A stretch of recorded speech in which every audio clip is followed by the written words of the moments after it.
So, Sucrose, the package you mentioned that you received before, it's not dangerous, is it?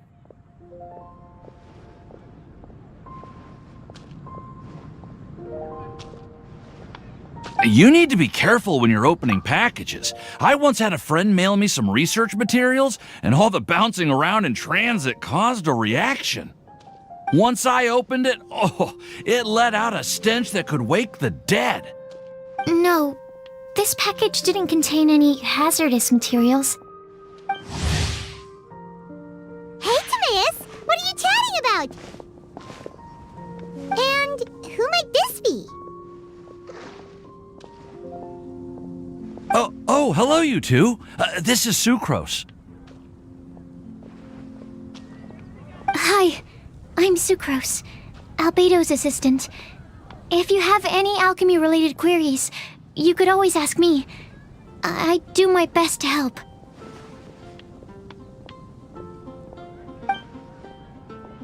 Huh? Do I look nervous? My apologies. I don't get out too often. I'm usually in the laboratory where there aren't many others to talk to. That's okay. You don't have to force yourself. I'm sure that once we get to know each other better, we'll become really good friends. Hey, aren't you the legendary traveler? The one who repelled Storm Terror? I've heard so many stories about you. Always wanted an opportunity to research you up close. What do you mean, research? Sorry, don't mind me. What am I saying? Well, never mind. So, what were you two talking about just now? Sucrose received a strange package recently. A strange package? Yes. I believe it's from a Sumeru scholar who came here to study in Mondstadt. It's most likely a thank you gift for collaborating on some research together. Huh? A package from an academia scholar? Oh, then there could be anything inside. There wasn't anything dangerous inside, just a bunch of strange cards. I think I've seen Timaeus with some similar looking cards before, so I came to ask him about what they might be. You've seen me with some cards? Maybe those were the testing cards used for distinguishing reagents. No, they didn't look like test cards. Here, have a look.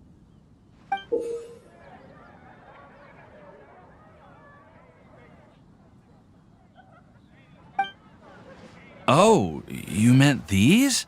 Huh. Sucrose, have you really never seen these before? No, never. Recently, I've been spending all my time up in the mountains working on cultivating pentatonic sweet flowers. Why?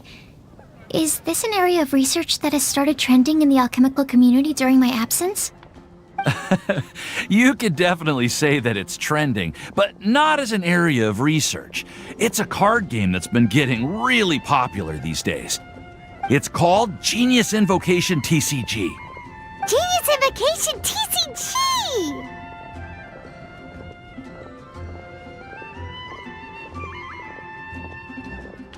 Genius Invocation TCG! Haven't you heard of it before?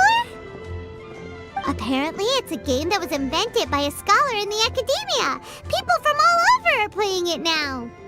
That's right. The game's been catching on lately. The Yae publishing house in Inazuma has even published a series of light novels based on the game. The story is really good. It starts with a young guy in Sumeru who finds an ancient casket of tomes in the attic. He opens it and discovers that the soul of an ancient TCG player called the Crocodile King has been captured inside.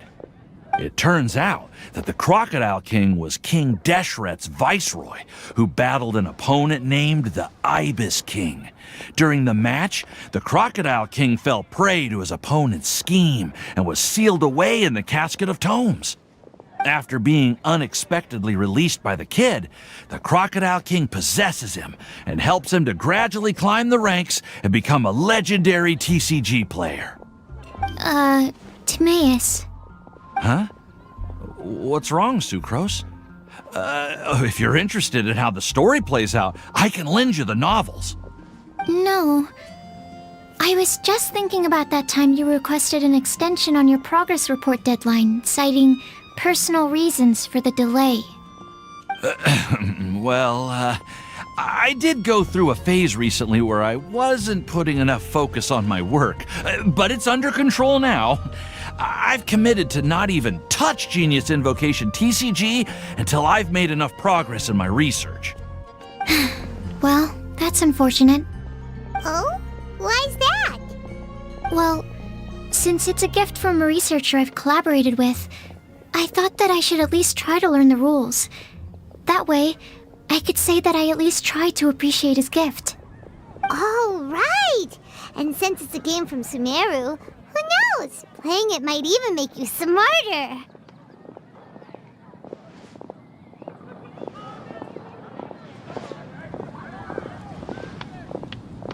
Okay, fine. Paimon's curious and would like to give it a try. Please? Although, it seems like we can't learn how to play it anytime soon, 'cause Timaeus has given up for a while. Well, research is my priority, you know. But if you'd like to learn the rules of Genius Invocation TCG, then I'd actually suggest you go to the Cat's Tail. Yep, that's the place.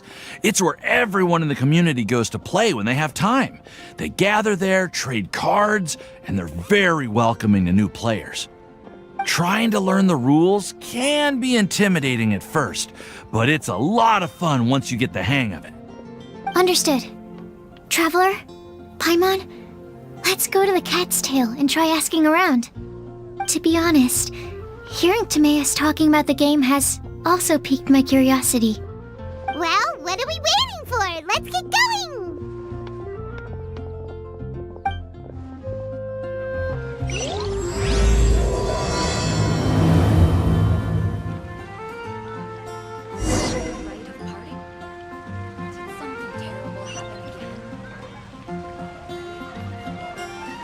Welcome. How can I help you?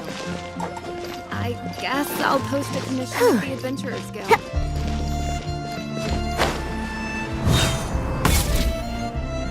Haven't you heard?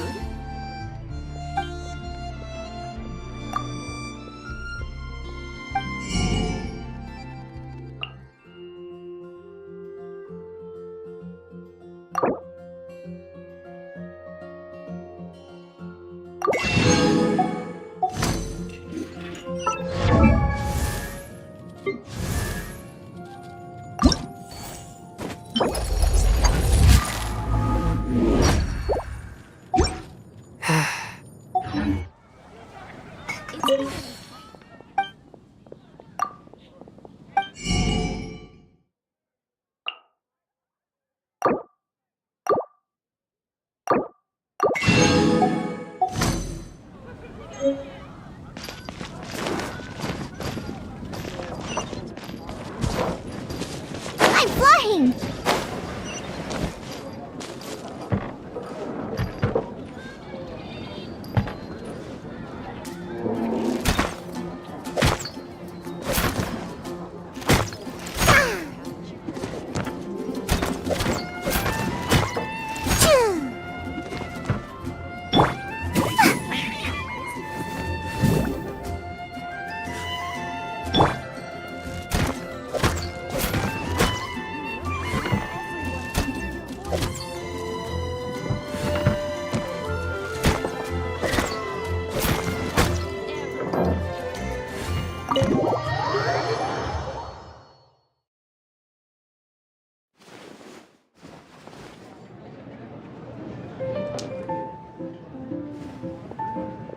Welcome to the Cat's Tail.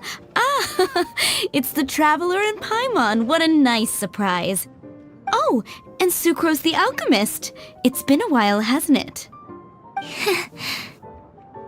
I'm afraid I've already told you before. Fur from the Cat's Tail staff is not for sale, no matter how much Mora you offer.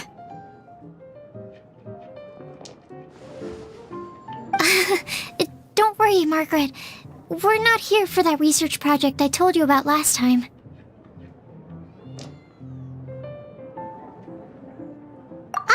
Sucrose, what kind of experiment were you trying to do with the cat's tail?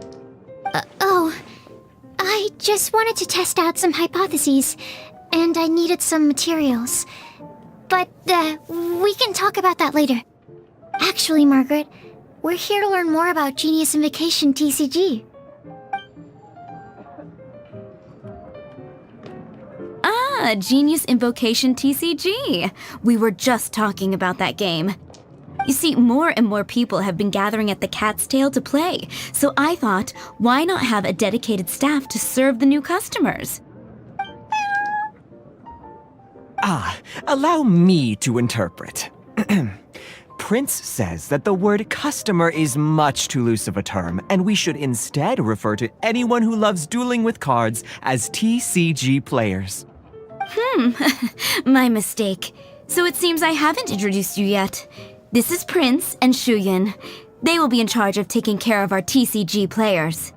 I'm afraid I must correct you there, ma'am.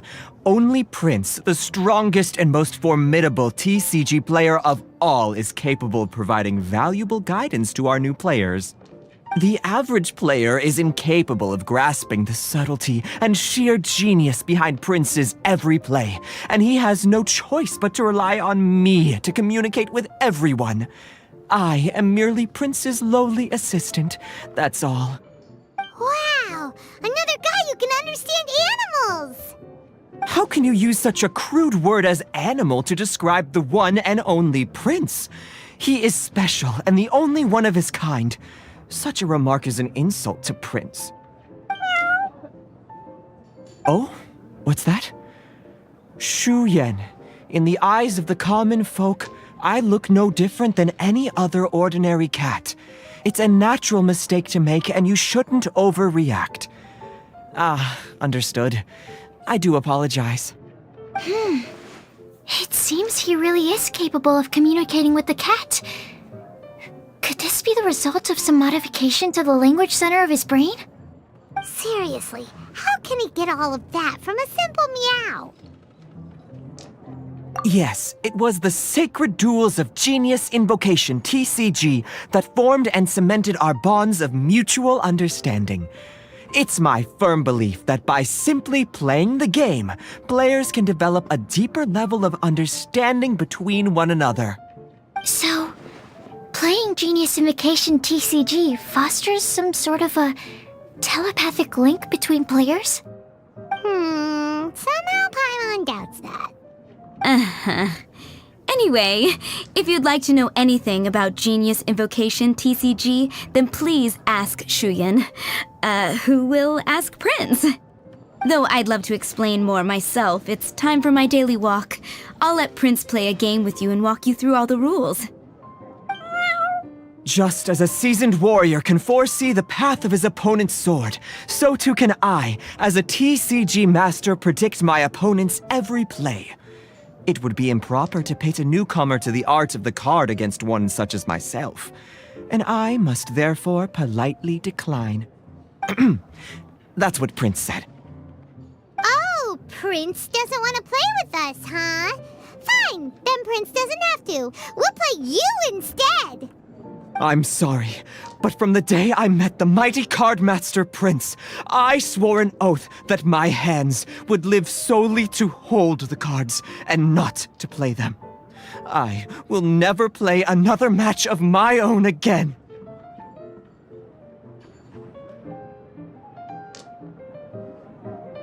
If Prince is unwilling to play, then I guess we should look for an alternative. How about this? Diona! Yeah, blah, blah, blah. What is it? I'm pretty busy over here, you know. Why is it that every player that sets foot in here to play Genius Invocation TCG has to have a drink? Ugh! Don't they have any clue that the key to playing a game is the ability to think straight? Seriously, games and drinks don't mix. Don't they get that? Ugh! What can I say? As the tavern owner, I can't help but feel happy to hear this. Anyway, I see you've been working hard, so I thought you could use a break.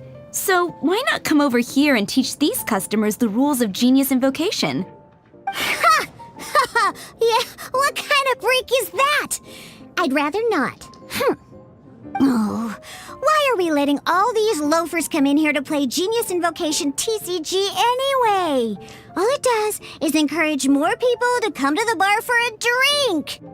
If drink sales keep going up like this, pretty soon Mondstadt's alcohol industry is gonna reach new heights.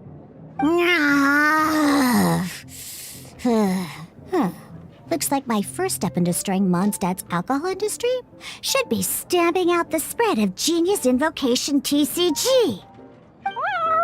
My dear, you are quite mistaken. You said it yourself, a clear mind is necessary to win. Soon, their thirst for victory will overcome their thirst for alcohol. Prince speaks the truth, Diona. Not only is the spread of Genius Invocation TCG no obstacle to your goal of destroying Mondstadt's alcohol industry, it could even support you in this endeavor. Could it really? Sure, why not? Alrighty then. Our 2 customers are waiting to learn. Shuyan, let's put you on drink mixing duty for now. But Shu Yan is destined for a far greater purpose. Shuyan, drink mixing, now. Okay. Ooh, all right. We'll need some space to learn. Let's go to that empty table over there.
Okay, let's go through the rules. First things first. You'll be needing your deck, so place that on the table.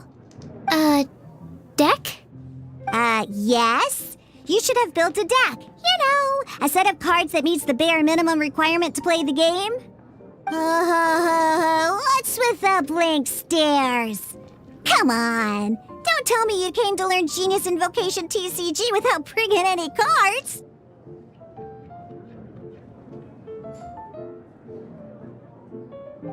Yeah, we need a practice deck. Can't you just let us use one? Psh, there's no such thing. Okay, let me think. To learn the game, you'll need at least 2 character cards to switch between. Oh, that reminds me. A few days ago, when I was closing up for the night, I noticed a customer had left a couple of character cards on the bar counter. Maybe you could use those for now. Are you sure that's okay?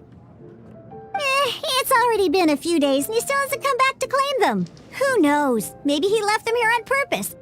Oh, okay, yeah, I got them here with me. You know, just in case the customer came looking for them. Yeah, not because I like to play the game or anything. Please. All right, so now we have 2 character cards. That's everything we need, right? Yep. So, are you ready to start? All right, then let's begin.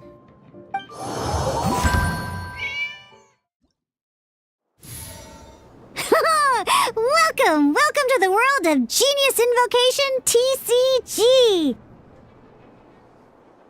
Simply put, this is a game where you control character cards to duke it out with your opponent. Pew, pew, pew. Once you've defeated all of your opponent's character cards, victory shall be yours.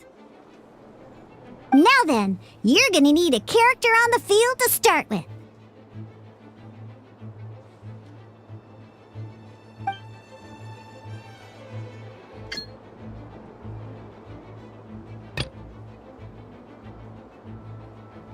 Let's finish this swiftly. First, we roll 8 elemental dice at the start of every round.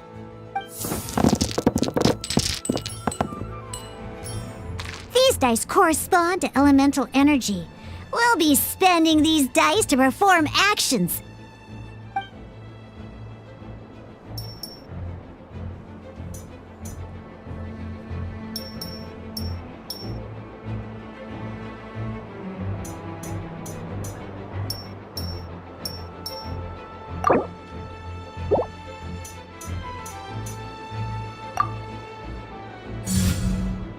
Once the roll phase is over, you'll enter the action phase, where the real game starts.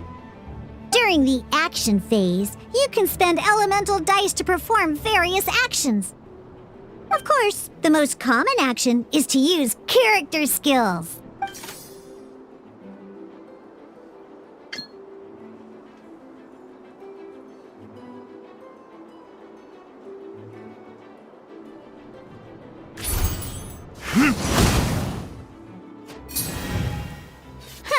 Not bad. During the action phase, after you use a skill to attack your opponent, it's their turn to attack.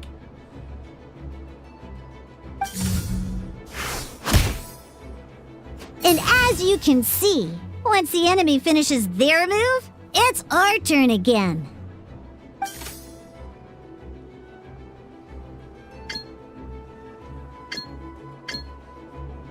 Now, these are Omni-Element dice. They can be spent on any move regardless of the elemental type. So, we're gonna use them to pay for the pyro dice needed for this skill.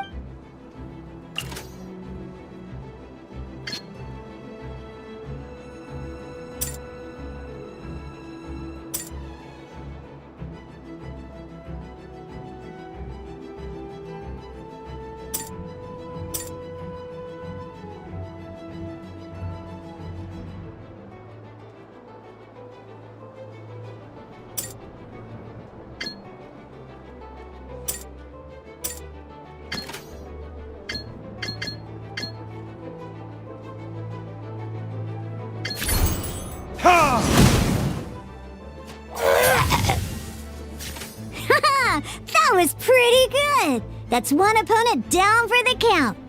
Bam! But the game has only just begun. Remember? You have to defeat all opponents to win.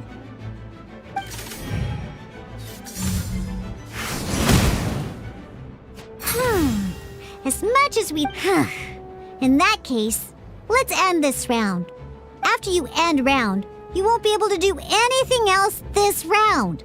And once everyone chooses end round, we can move on to the next round.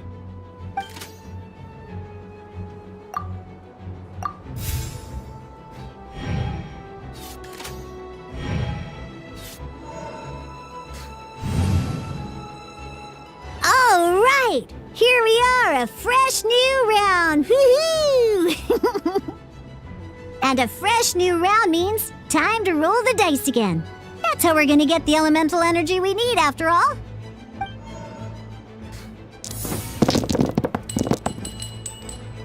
Ooh, that's some terrible luck. Well, there's no way we'll be able to use Diluc's skill now. But don't worry, situations like these are why we have the option to reroll. Once per round, you can select all the dice that you don't like and reroll them.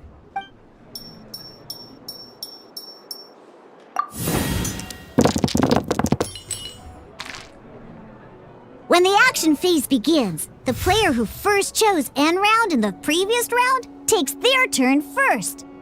This means that since you finished first the last round, you'll be the first to start this round. Alrighty then, let's learn a little bit about energy and elemental bursts. Each time you use a skill, your character will gain 1 energy. Once Diluc's energy is full, he can use a powerful elemental burst, but we're still 1 short. Never mind, let's start with the normal attack instead. Diluc's normal attack only needs 1 pyro die and 2 other dice of any type. In any case,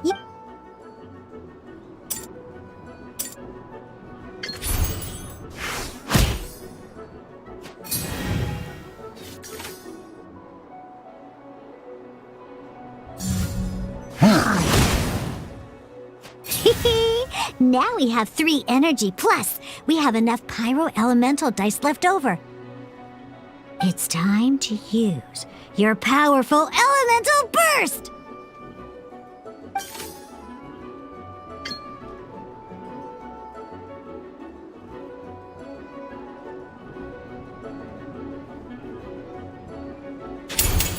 Time for retribution!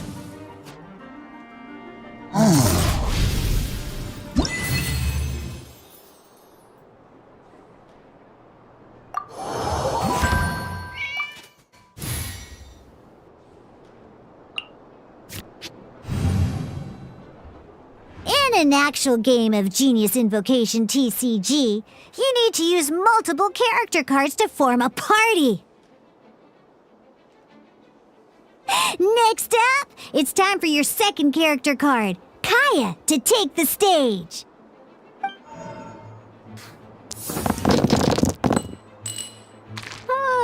It seems like any move by Kaya is going to cost quite a lot of cryo dice.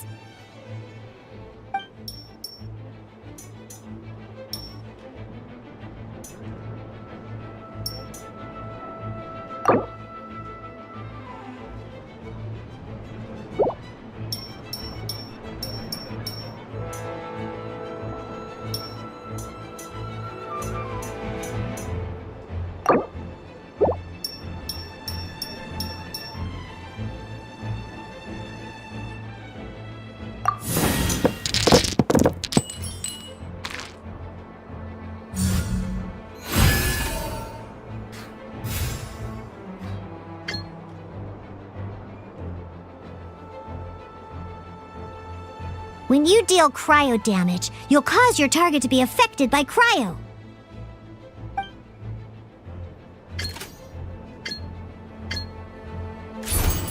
Cool it!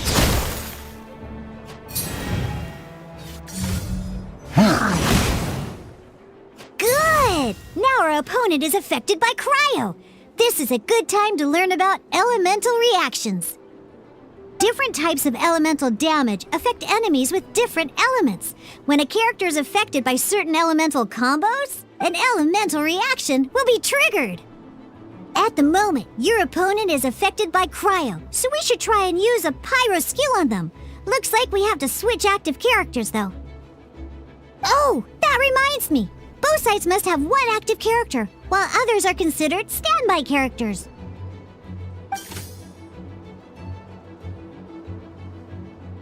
Normally, we can only use the active character skills. Now, if we want to use the skills of our standby character, we'll have to switch them to the active character. In this case, we'll have to switch to D-Luke in order to use his skills. You can spend one elemental die of any kind to switch a standby character to the active character. Let's finish this swiftly. Switching characters is an action just like using a skill. So once it's done, it's your opponent's turn. Most skills can only target the active character. As you can see, your opponent just attacked D-Luke.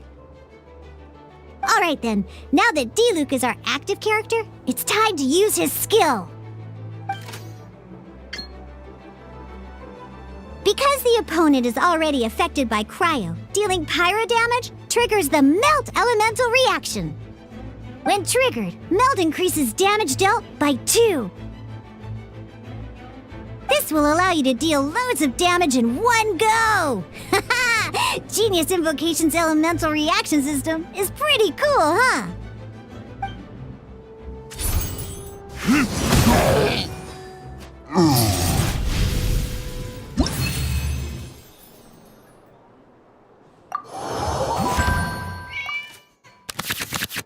Alright! Next up, let's learn how to use card types other than character cards. These cards are all known as action cards. Each time a match starts, you have to draw 5 action cards to form your starting hand.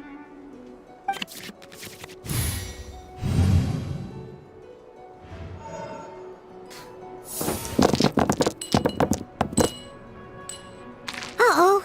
Looks like we don't have any elemental dice we can spend to make an attack.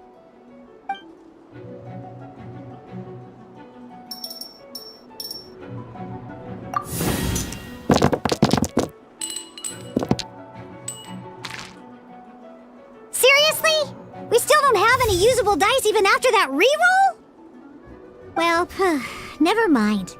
Even in cases like this, we can still attack. We just need to put the action cards in our hand to good use. Don't underestimate action cards. They can grant all kinds of support and buffs to your active character. Take this one, for example.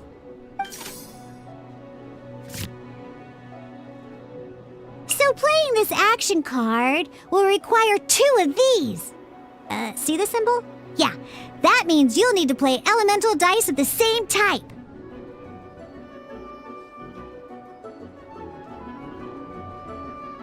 Some other cards will cost you these instead. The cost requirements for these are much more lenient. You can spend any kind of elemental dice. We'll cross that bridge when we get there, though. For now, just play this action card.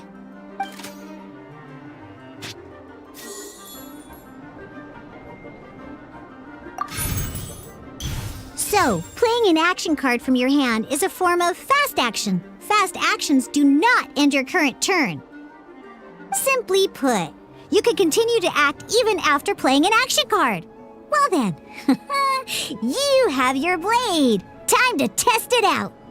But wait, D-Luke's elemental skill costs 3 pyro dice, and right now, we don't even have 1. Well, not a problem. This is where we can use a more advanced mechanic known as elemental tuning. By discarding 1 card from your hand, you can convert 1 elemental die into the element of your current active character. And this card isn't useful right now, so we might as well use it for elemental tuning.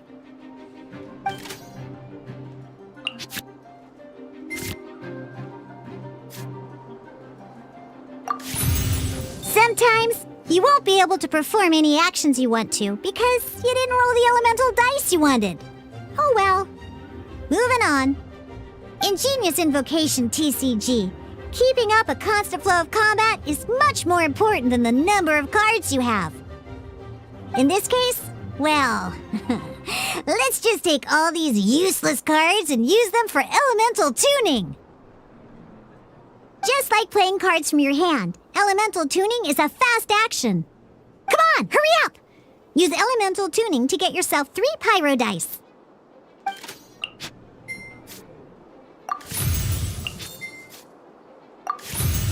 Well, would you look at that? Finally, we now have enough elemental dice to use Searing Onslaught. Because you have the White Iron Greatsword equipped, Searing Onslaught will deal 1 extra damage! What?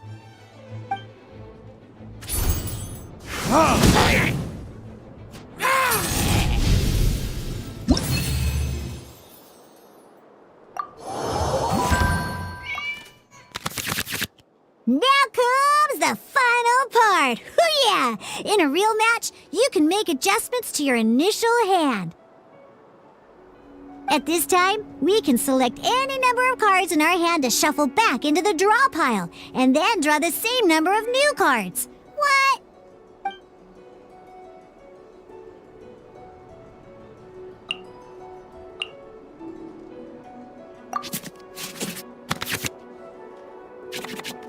Once you have confirmed any adjustments you wish to make to your starting hand, both players have to select their starting active character at the same time. Oh boy, this one's a real doozy. We gotta take it out pronto. Let's see how you do this time. Remember, start by selecting your initial starting character.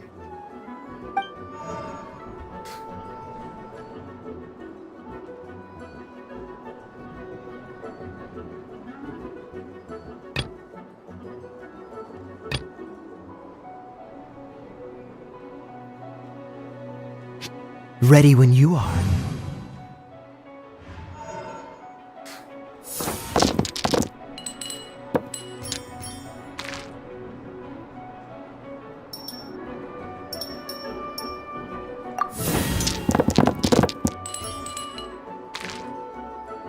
Hey, look at you! You sure are getting the hang of these rolls. Now let me teach you one last trick, free of charge. You can preview your opponent's actions. That is to say, you can read their intent. Check it out. So here's where you can see all your opponent's intentions for this round. All your opponent's intended actions for the round will be listed here in order. Reference this to come up with effective countermeasures and easily defeat your opponents. Well then, that's the end of the tutorial. You're on your own from here. May victory be yours!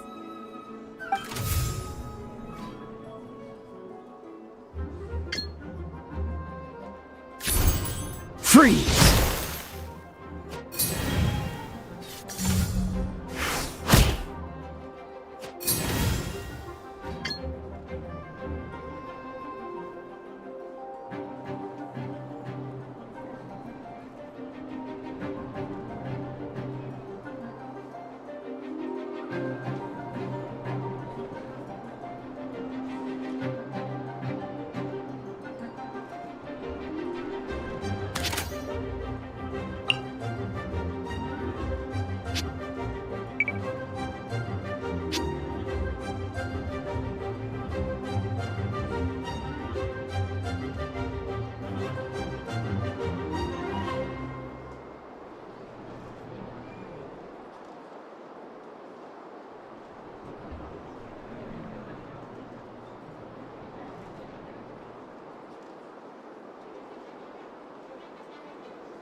Let's go.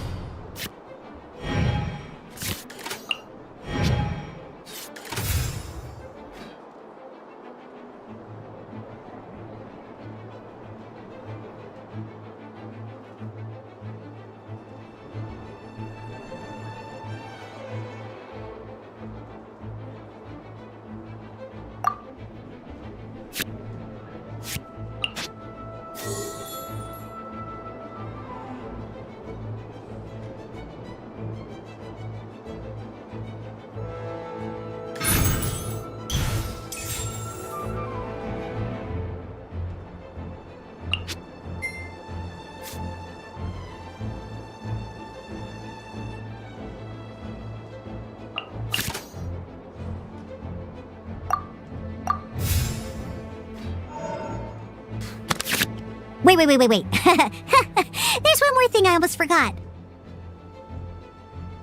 Every time you hit an end phase, you get to draw 2 cards from your action cards pile. Remember, you have to make use of both your elemental dice and your action cards to win.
All right, cool.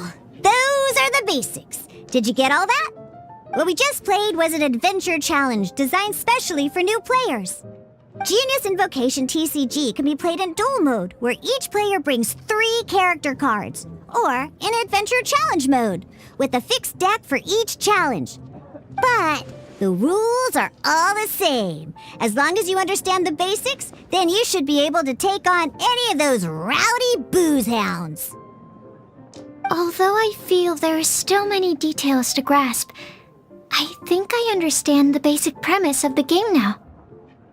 That was quite the detailed explanation. I didn't know the Cat's Tail's famous mixologist had such an eclectic skill set. What? Oh, when did you get here? I stepped in while you were in the middle of your explanation. I hope I didn't dampen the mood. You have slow reactions. Wait, are you copying me? Shut up. Anyway, what are you doing here? The Cat's Tail is a player in Mondstadt's alcohol industry. Naturally, you have some collaboration with my winery. I'm here today to discuss a few items of business with Margaret. Too bad she just left. But if you head off right now, you might still catch up with her. Never mind, it's nothing urgent. In fact, I think I'm now more interested in this card that you're using to teach them the game. Wait, this card? It's Diluc's character card! Although I have some degree of experience with Genius Invocation TCG, seeing this particular card is a first for me. A customer left it behind a few days ago, but he wasn't even playing the game while he was here. Oh? And what sort of a customer was he? He wasn't wearing an eye patch, okay? He had a light complexion and a super serious look on his face. He wasn't much of a talker and looked like he was just drinking his worries away. Never seen him around here before. Eye patch, you say? Gah! I was trying to give the opposite description, but I just ended up giving it away. Sorry, guard captain. Don't worry. Somehow, I don't think he'll be giving you any trouble over it. So, what about the Diluc character card? I don't mind. It's just a card with my image on it. I didn't expect Diluc to be familiar with Genius Invocation TCG. The game has been catching on lately. It's hard to go anywhere without hearing it mentioned. Every now and then, I'll sit down and play a game with the customers in Angel's Share.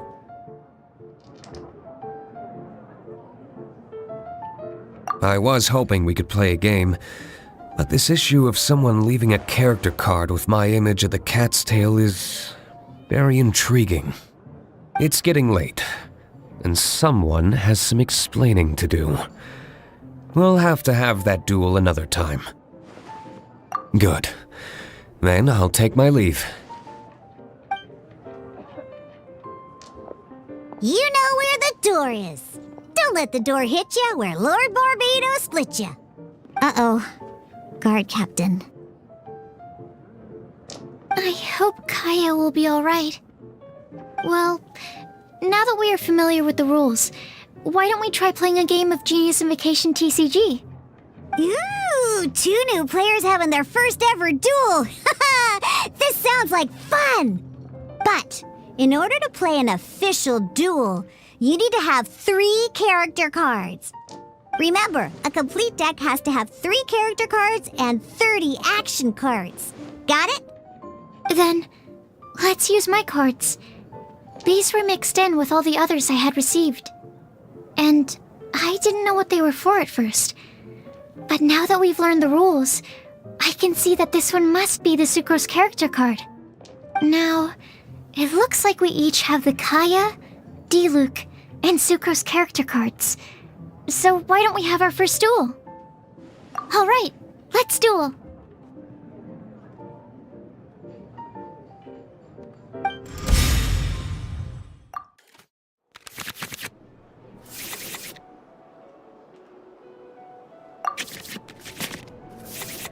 Unlike the adventure challenge you tried previously, duels are true tests of strength between 2 players. In a duel, your opponent can also use action cards, and they'll also be able to grab new cards during an end phase. At the same time, your opponent must also spend elemental dice to take actions, so you'll be unable to view their intent.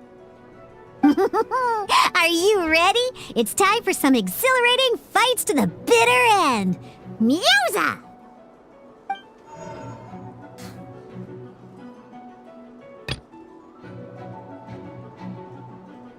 This will be interesting.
Dodge this!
Let's finish this, swiftly.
Ready when you are.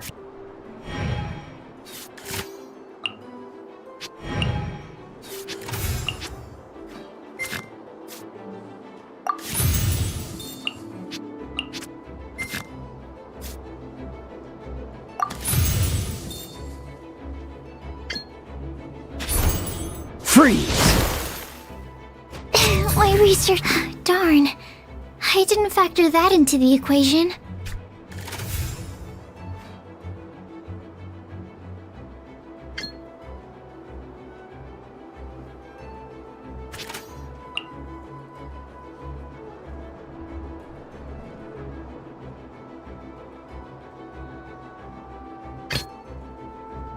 Let's finish this, swiftly.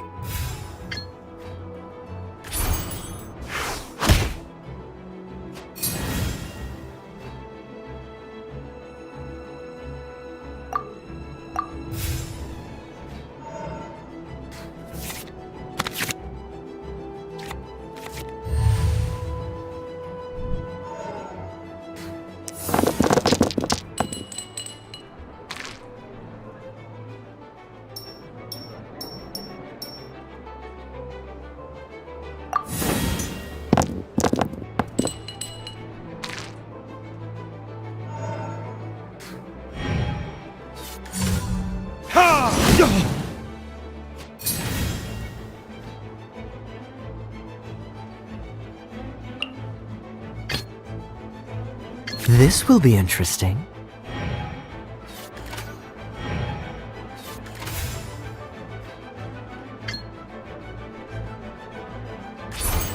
Cool it!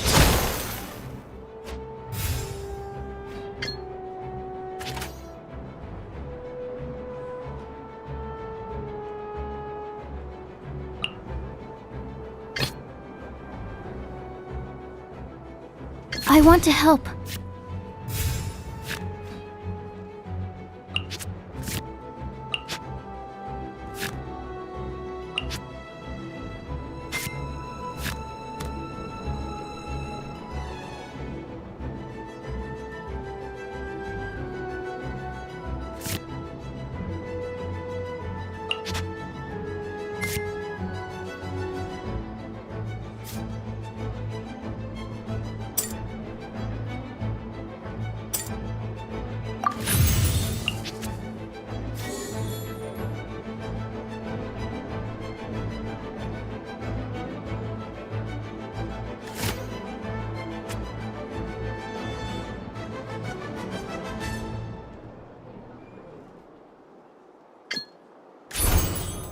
test 6308.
This will be interesting.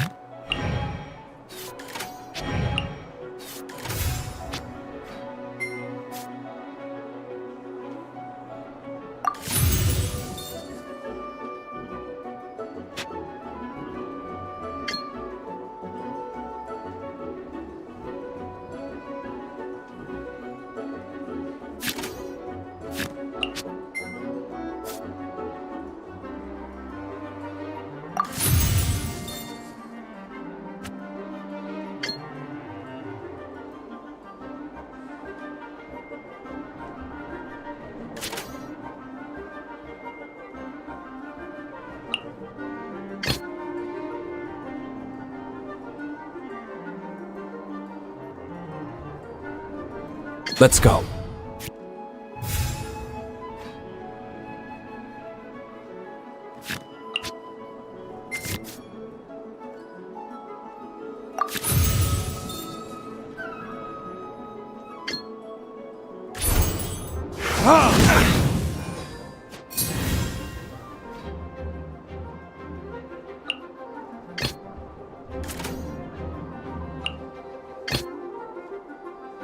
Ready when you are.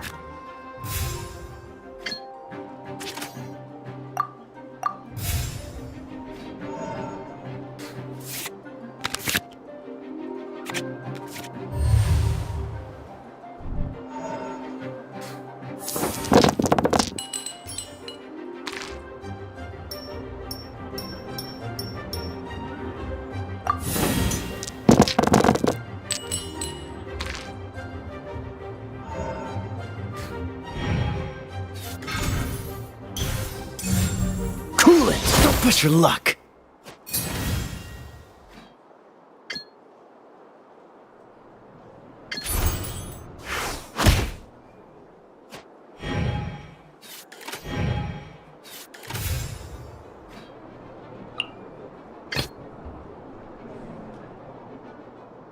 Let's go.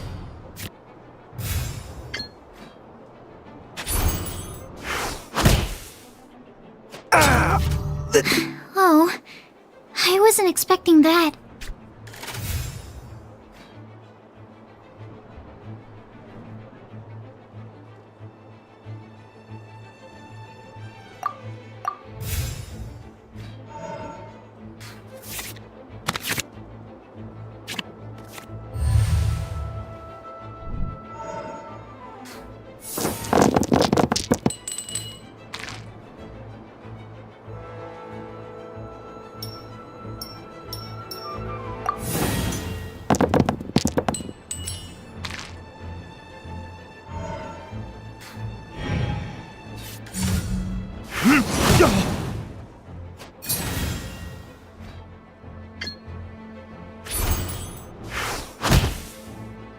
Where did I go wrong?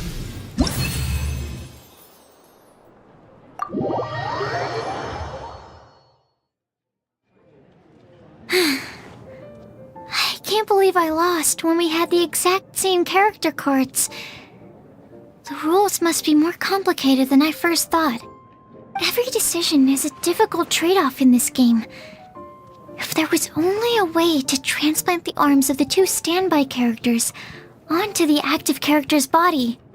That's not how the rules work, Sucrose. Don't be a sore loser. That kind of thing is looked down on in TCG circles. Oh, I am sorry.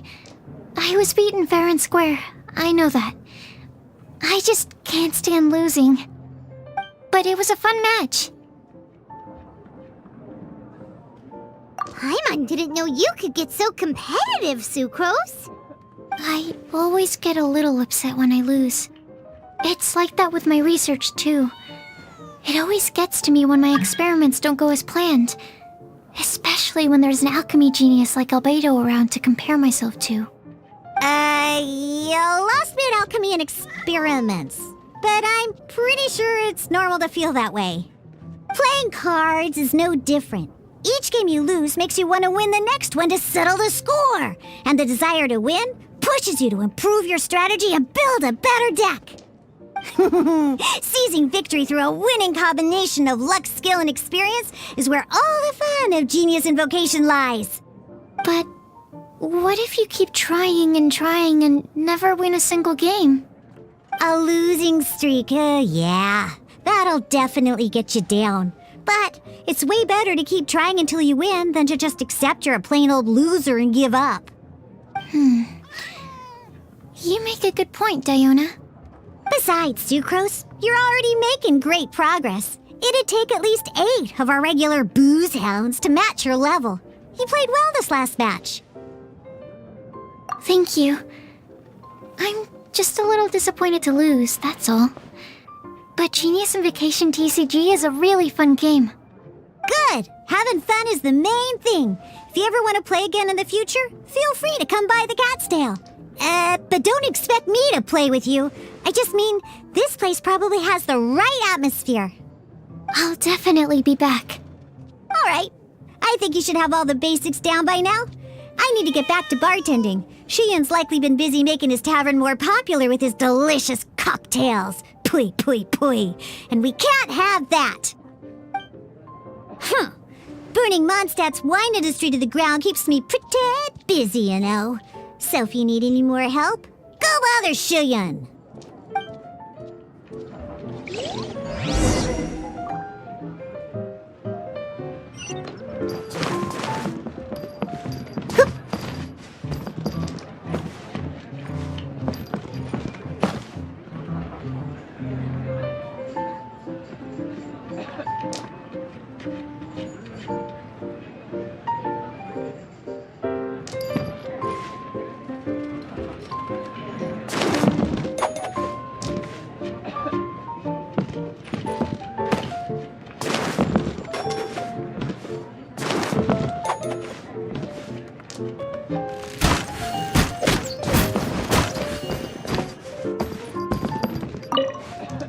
I see. So you have now grasped the rules of Genius Invocation TCG. That's right! The Traveler, Sucrose, and Paimon are TCG players now!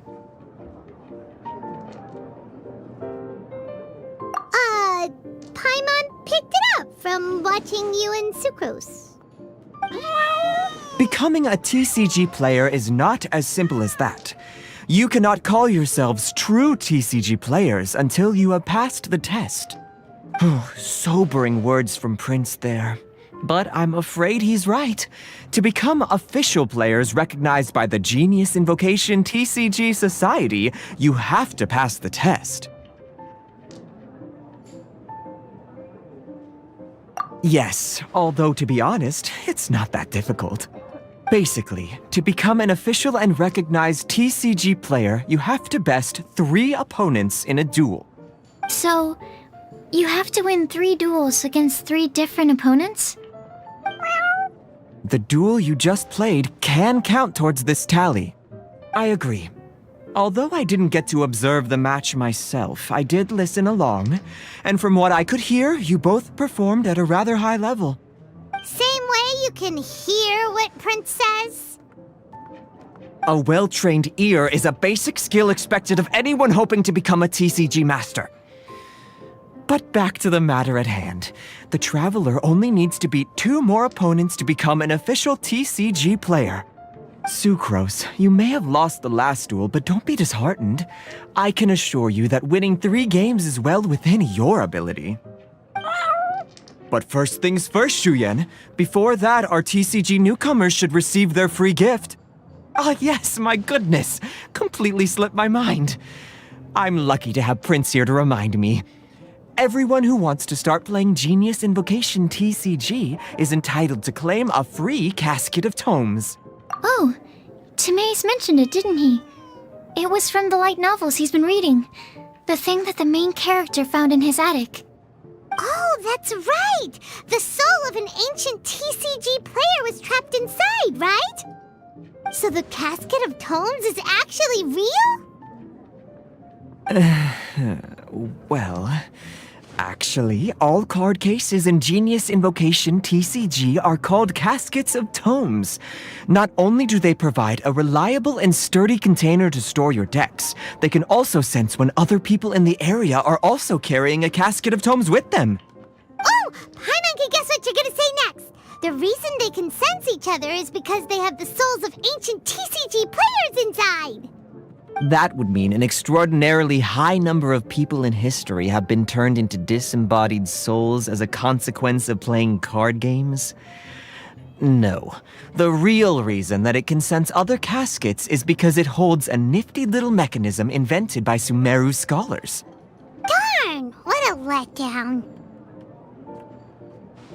Alright, now let's see this casket of tomes already. All caskets of tomes are issued by Margaret, so you will need to see her to claim yours. Probably for the best. If Prince and I were responsible for handing them out, knowing how eager we both are to promote the game, we'd probably have dished them all out by now. Okay, so go and see Margaret to claim your casket of tomes, use it to find another player, beat them in a duel, and then come back here. But even for the Traveler, that's only 2 wins in total. What about the last one? I shall choose the final contestant she must beat in order to become an official TCG player, for it must be one of comparable prowess. Excellent plan, Prince. Happy dueling, both of you.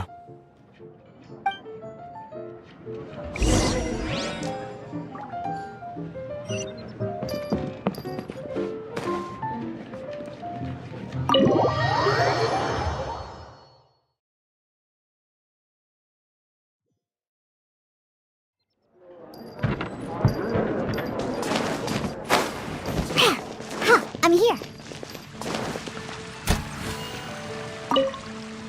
Hello, you 3.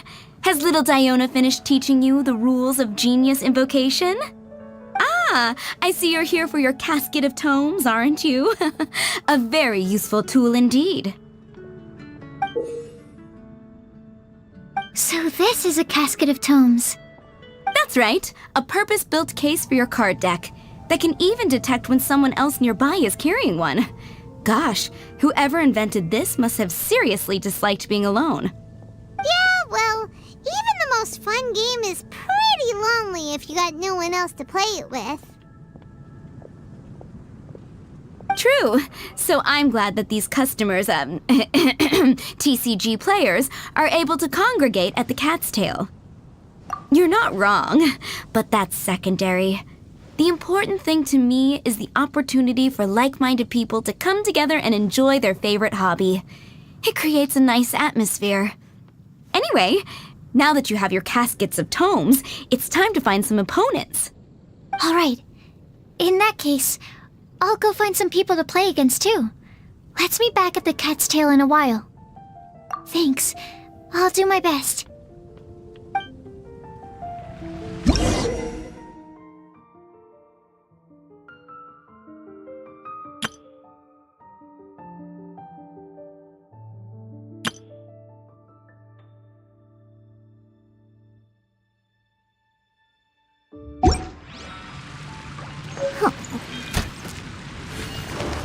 Let's go!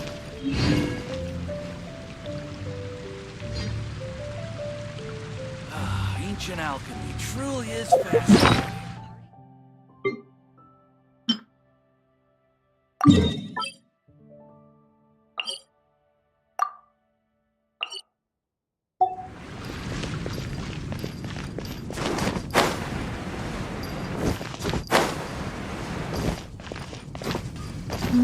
There's a player nearby!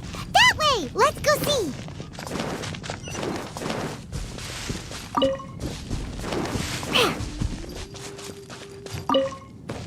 Aha! It's you! I'm sorry. Is there anything I can assist the two of you with? We want to become official Genius Invocation TCG players! But we have to pass the test first, so we need to beat 3 players in a duel. Our Casket of Tomes led us to you. Oh, I see. Unfortunately, I'm on duty right now.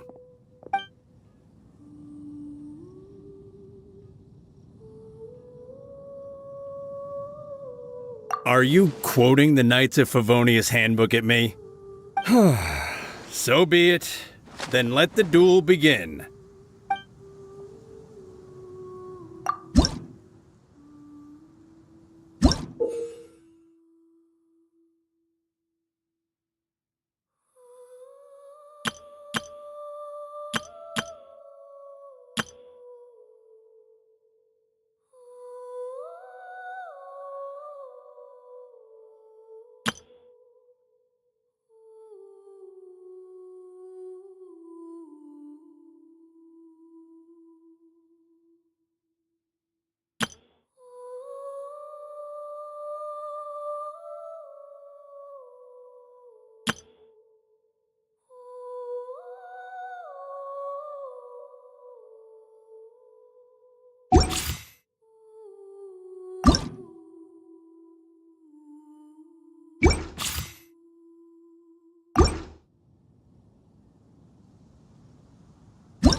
Let's go.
Gosh, I lost.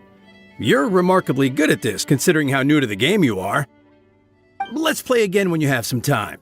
But ideally, not when I'm on duty. We did it! Now we have 2 victories under our belt. Let's get back to the cat's tail. Paimon wonders who Prince is gonna pick as our final contestant.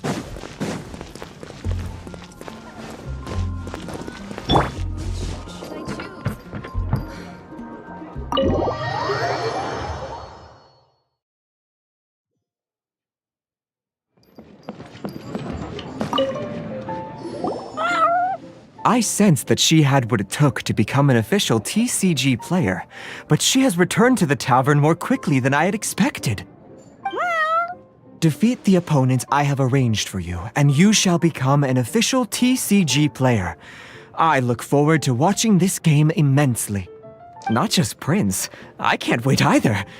Come, your opponent is waiting for you in one of the private rooms. She won't lose to them, whoever it is. Right, Traveler? What ho, fellow voyager of the stellar void. Yes, even I was briefly discountenanced when I heard the tidings of your sworn oath to become the thrice victorious. But so be it. You who are enslaved by dueling desire, be released from your shackles into the glorious arena of gladiatorial combat. Step forth, O brave challenger.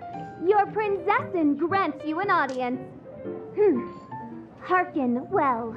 The wretched clock chimes yet again, as the declining light of the day grows dimmer still. Pardon my directness, but we have not been waiting that long. Mein Fräulein could afford to be a little less impatient. Huh? Paimon knows those voices. Your opponent sounds anxious to begin. Do not delay. That's what Prince said. Please enter and enjoy your Genius Invocation TCG duel.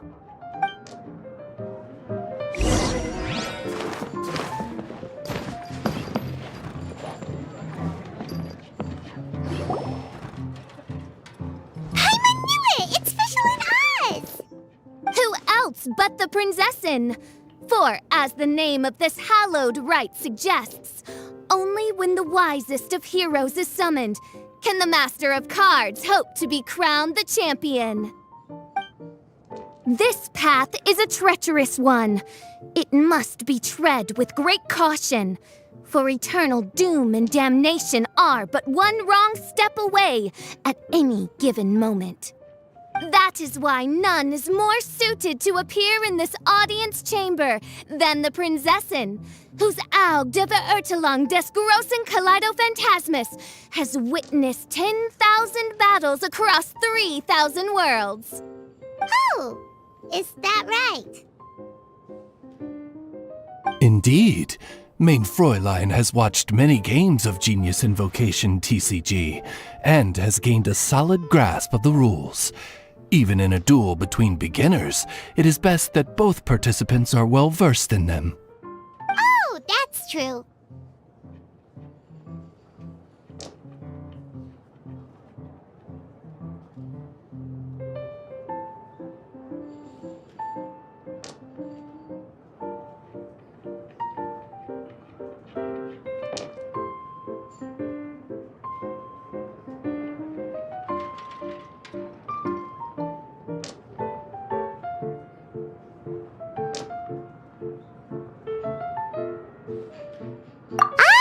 This makes sense now. Prince did say that he was gonna pair us with someone of a similar skill level. Guess that means Fischl hasn't been playing that long either. The Prinzessin needed but a single glance at these mere machinations of mankind to discern their working principles.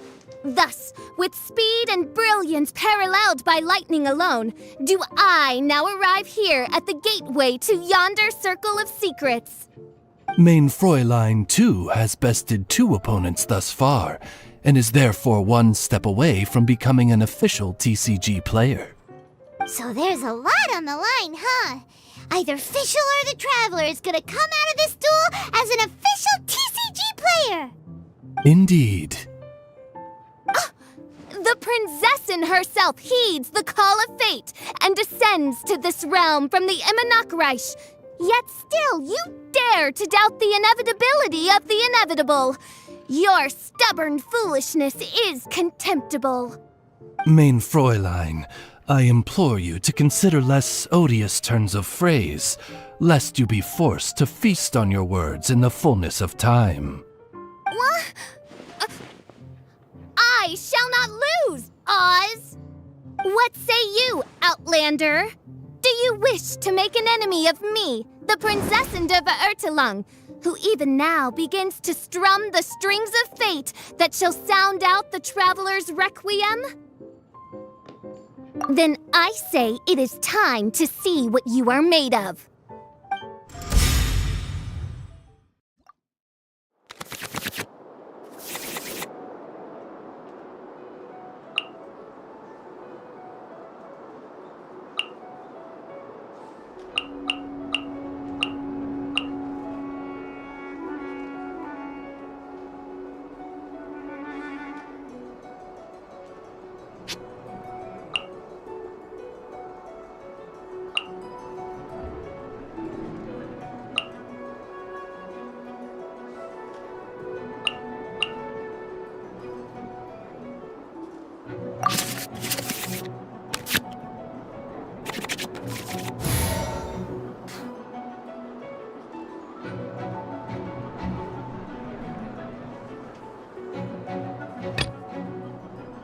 Let's finish this, swiftly.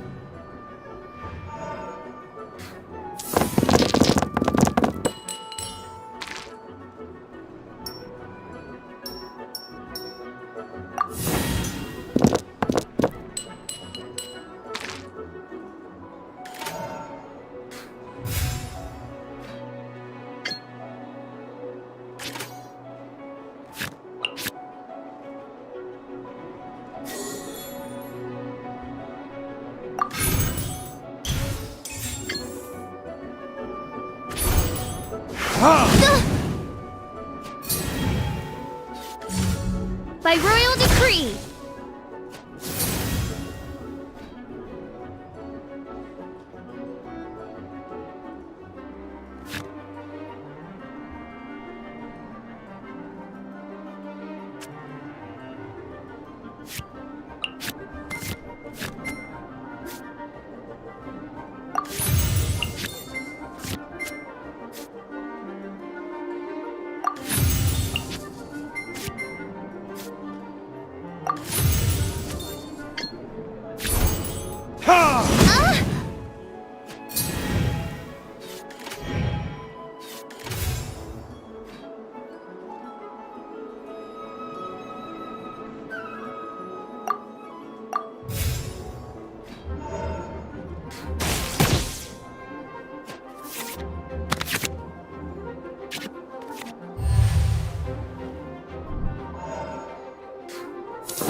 one shall... This is but a small sacrifice necessary to achieve ultimate victory.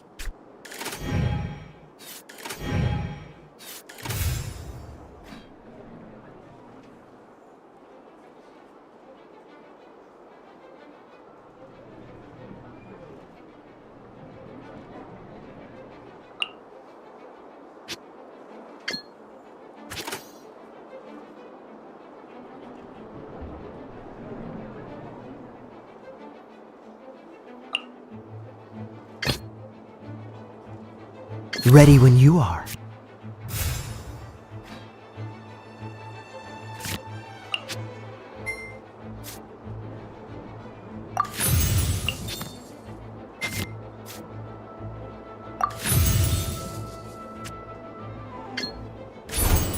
Freeze!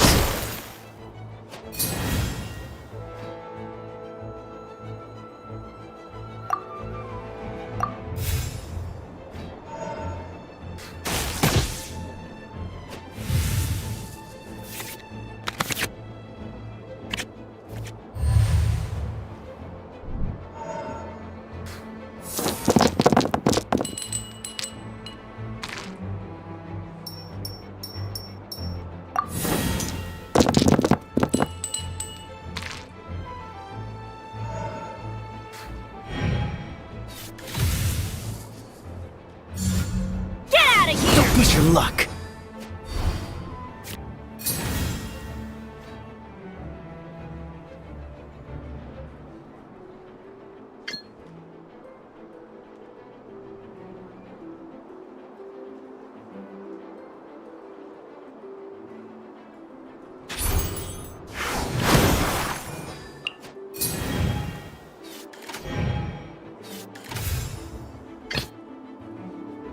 Let's go.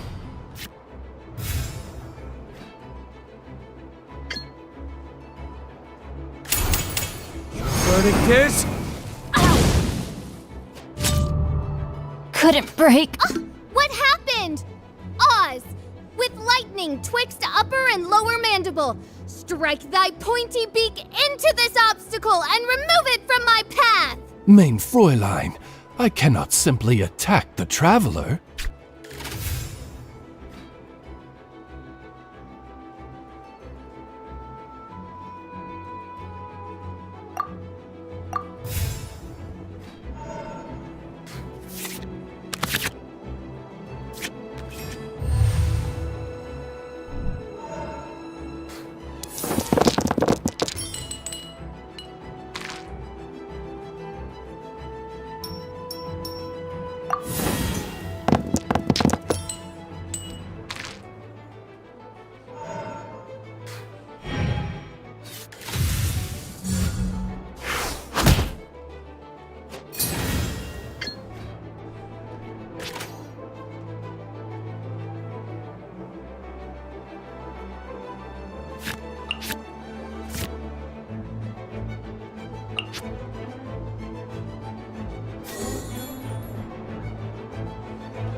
This will be interesting.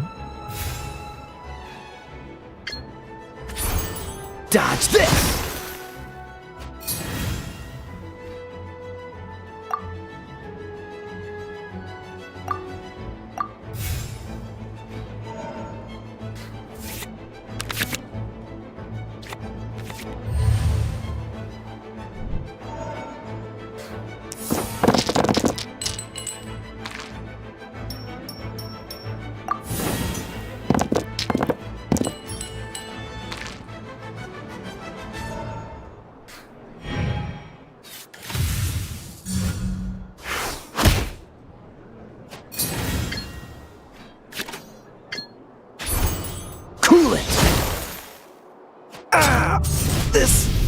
doesn't look good.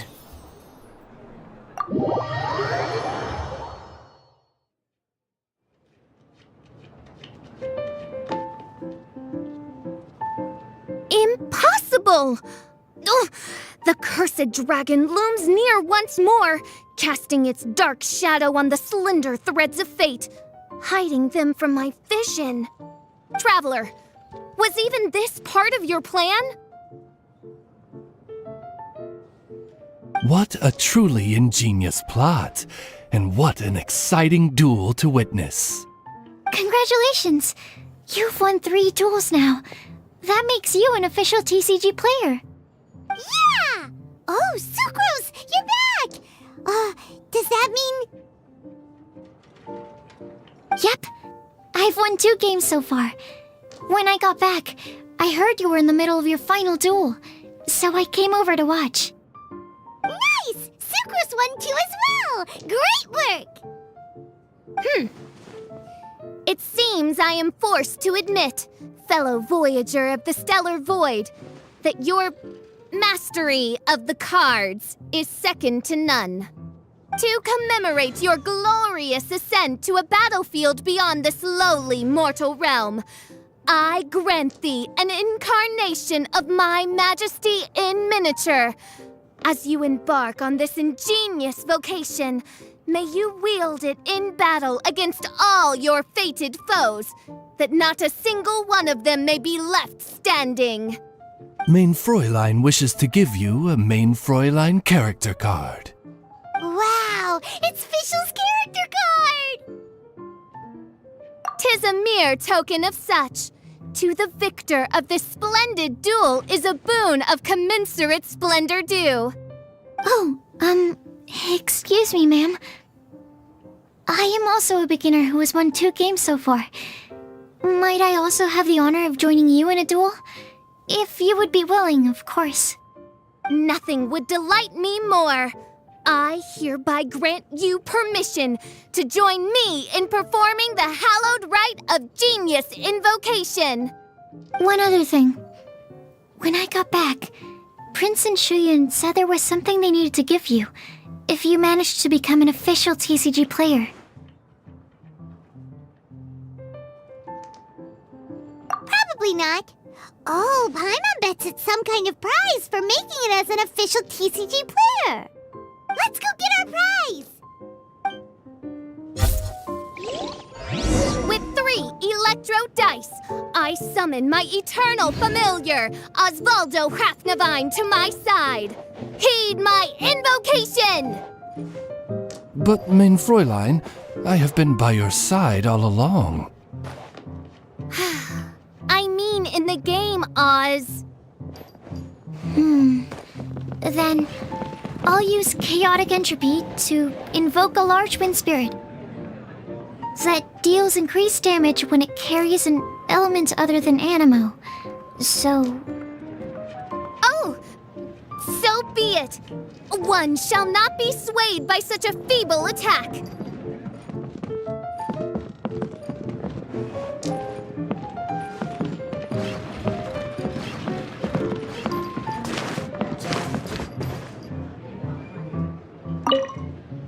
Ah, so it was you who won the duel in the end. I knew you'd do it. Congratulations! You are now officially recognized members of the Genius Invocation TCG community. Very well done. Now, I will explain to you what becoming an official TCG player entails. The first thing all new official TCG players receive is their TCG Player's Handbook. This handbook tells you exactly what you need to do to become a top-tier TCG player. Make sure you read it.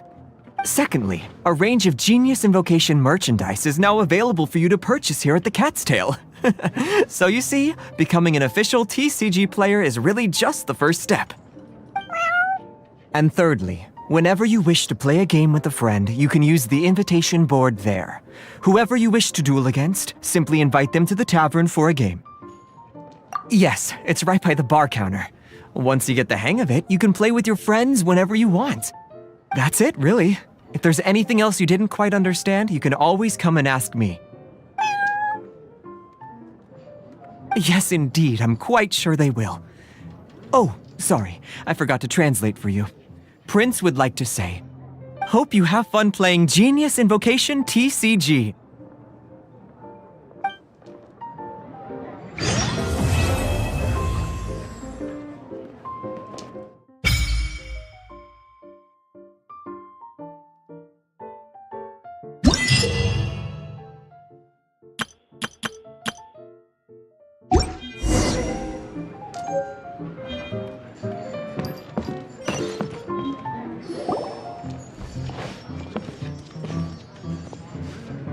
Huh?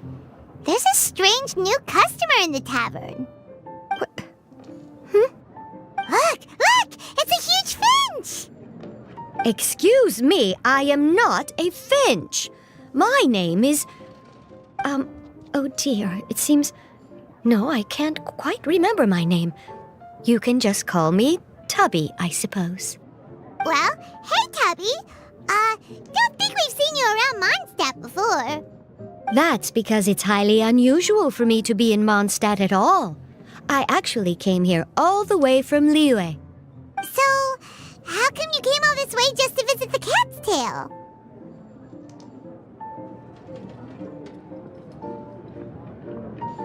As curious as I am to know how the drinks here differ from those in Liyue.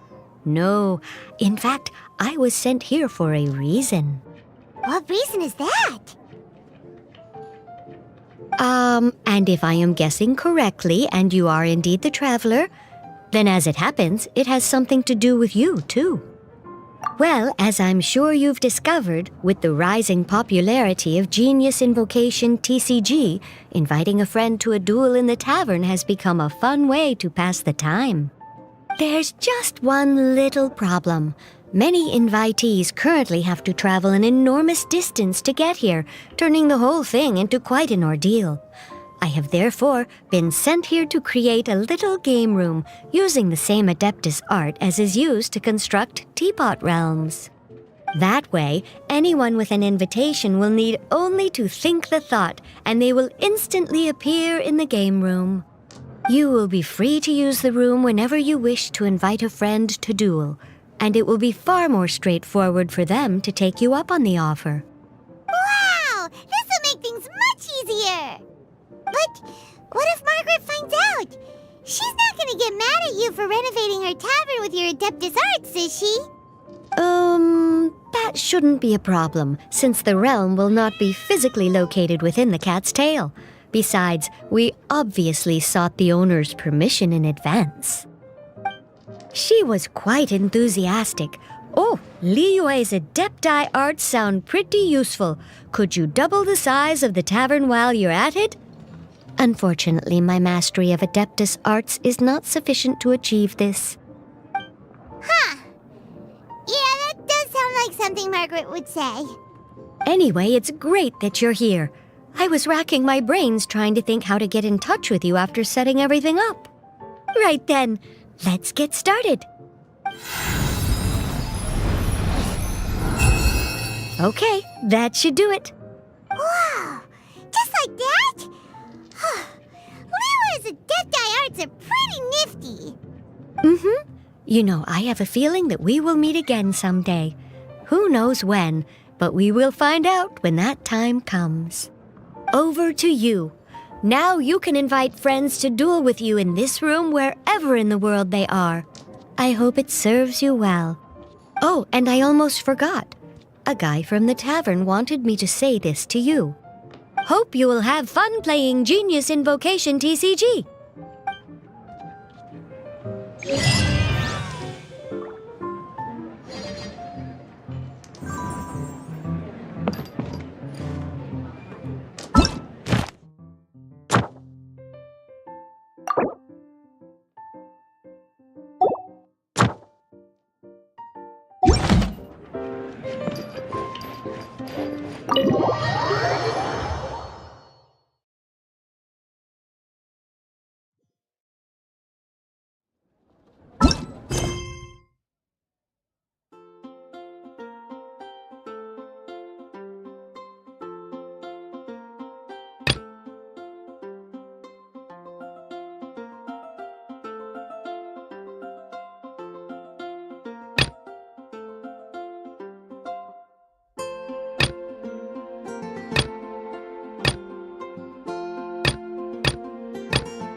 The pleasure is all mine.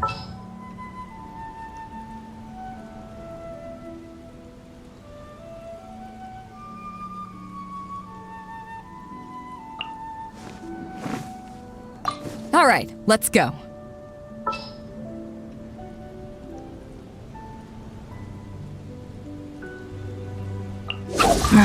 Don't tell me they did it again.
Settle down!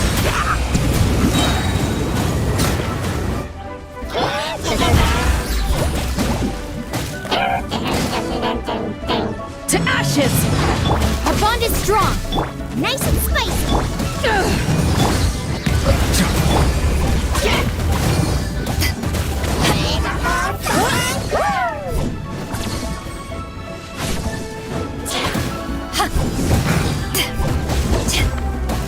Boba, get them! Bow your head.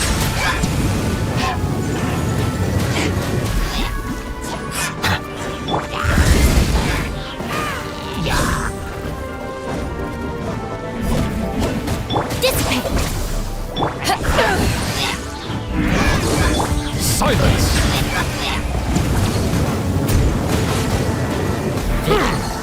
Let the mighty be humbled!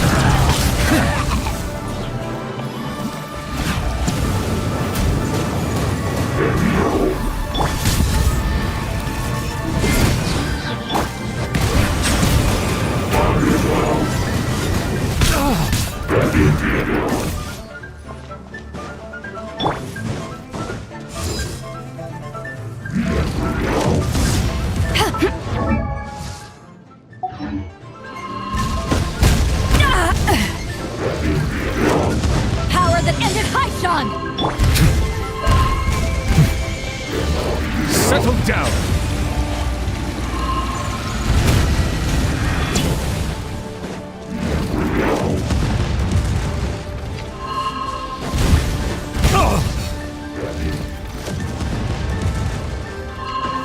An oversight on my part.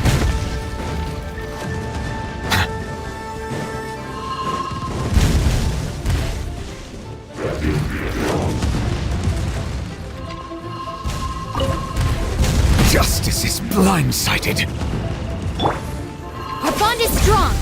Sorry for the trouble.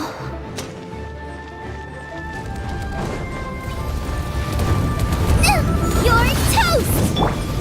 Silence!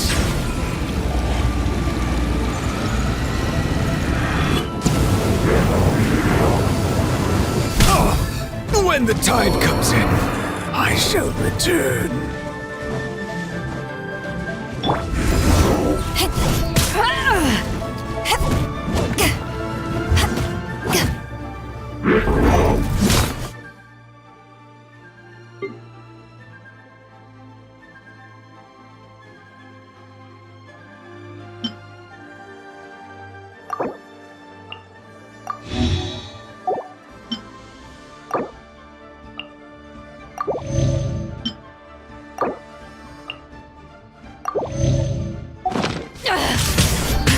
Haven't won yet!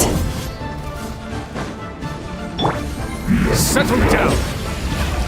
An oversight on my part.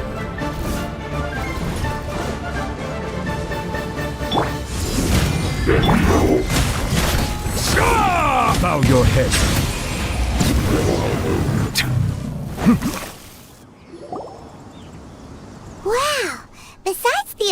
Order, Ruin Guards sure are active around here.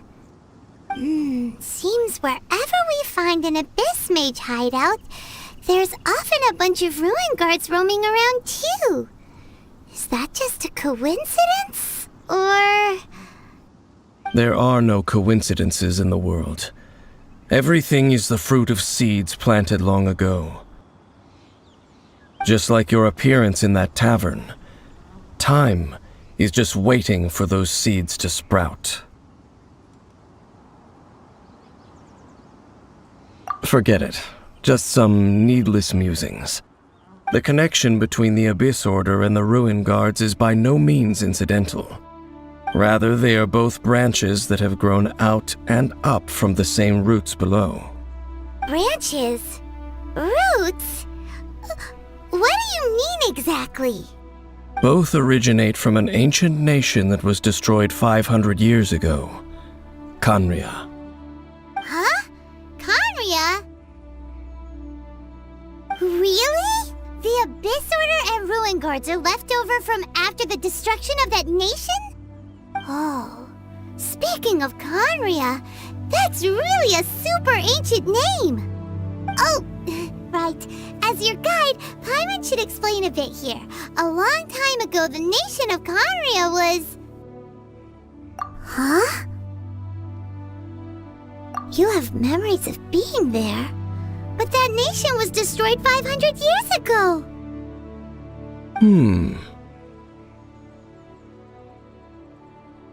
Is that so? Well, everyone has their secrets. You did not pry into mine, so I shall not pry into yours. But, if you would like to tell me, I will listen. So, the Khaenri'ah you saw, what was it like?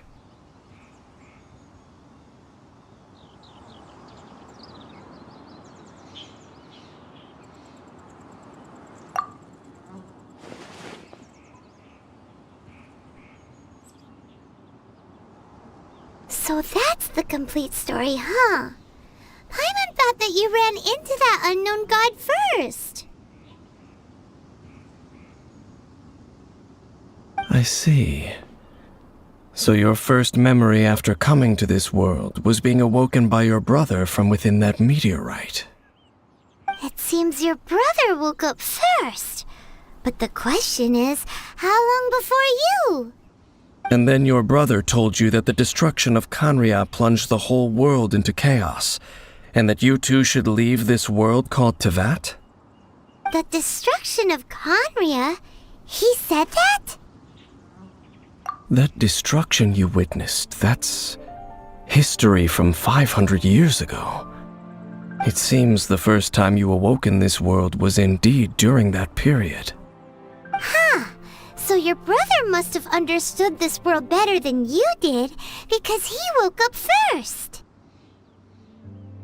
And it was shortly after that that you encountered an unknown god who blocked your path, so you couldn't escape.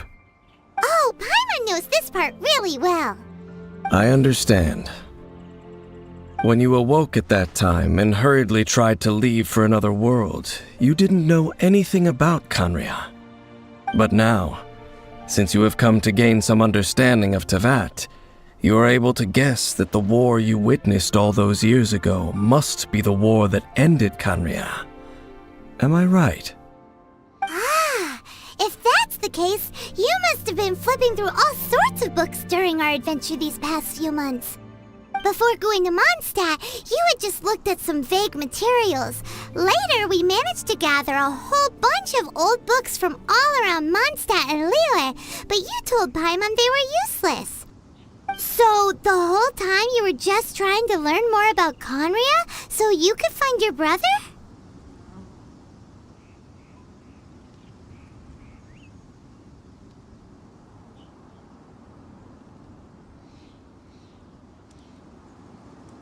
Oh, yeah! You can travel around the 7 nations to find the 7.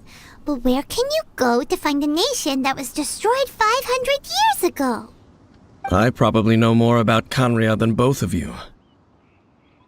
Khaenri'ah was a nation without a god. not because it had a god that died or abandoned them, but because it never had a god to begin with.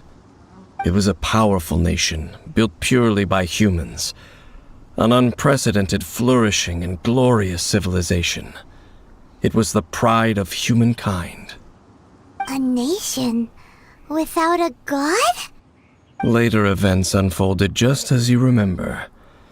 It was all destroyed by gods. You mean that... 500 years ago, the gods descended upon the world and brought desolation to Khanria.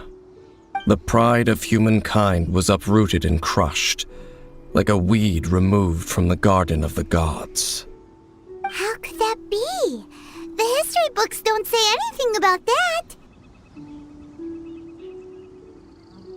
Yes, well, continuing to discuss the past now will only dampen our spirits.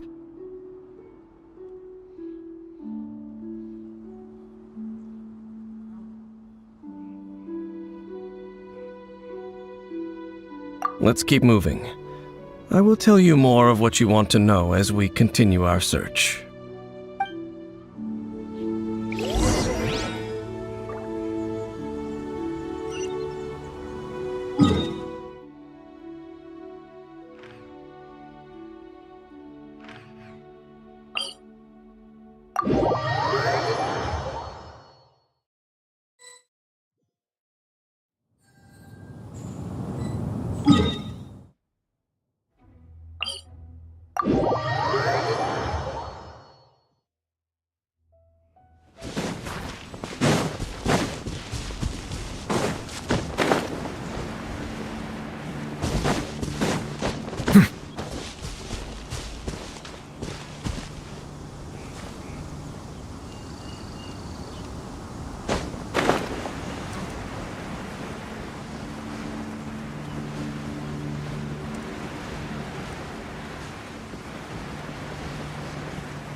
It's more ruin guards and abyss mages.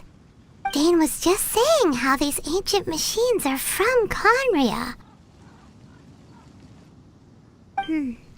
So, did Khanria have a lot of ruins that needed to be guarded? No. Ruin Guard is the name modern people have given these machines. No one called them that 500 years ago.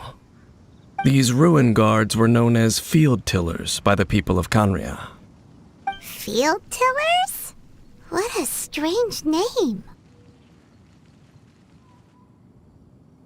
It's not like you think. Field tiller was just a code name. The people of Khanria like to give code names to their weapons. The land is not to be tilled with farming tools, but rather is to be fought for with steel and blood. This is how the field tiller came about. Fought for with steel and blood? Well, that's an interesting way of understanding tilling. Paimon doesn't think it's a very positive interpretation. After the destruction of Khanria, these masterless field tillers went completely out of control. They wandered aimlessly over the centuries, gradually spreading to every corner of Teyvat. Perhaps resonating with the sorrow of other civilizations lost to time, they found their way to various ruins across the land, where they lie dormant. Well, that sounds so sad. Once you understand more, those details won't mean much to you. But no matter their past, all that remains of them now is the danger they pose. So destroy them all.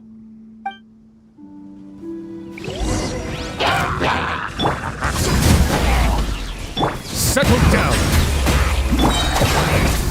Nice and spiked!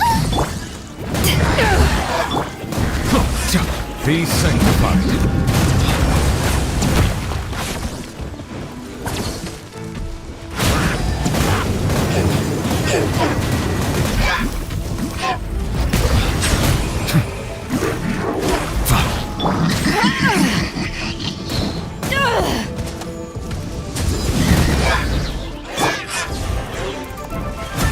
Bow your head.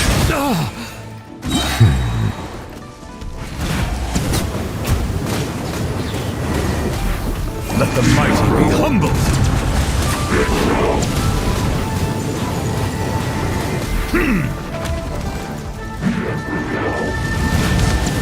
Justice is blindsided.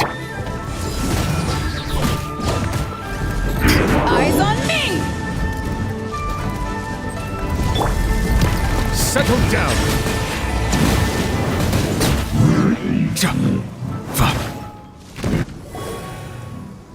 Huh? This abyss mage dropped a talisman.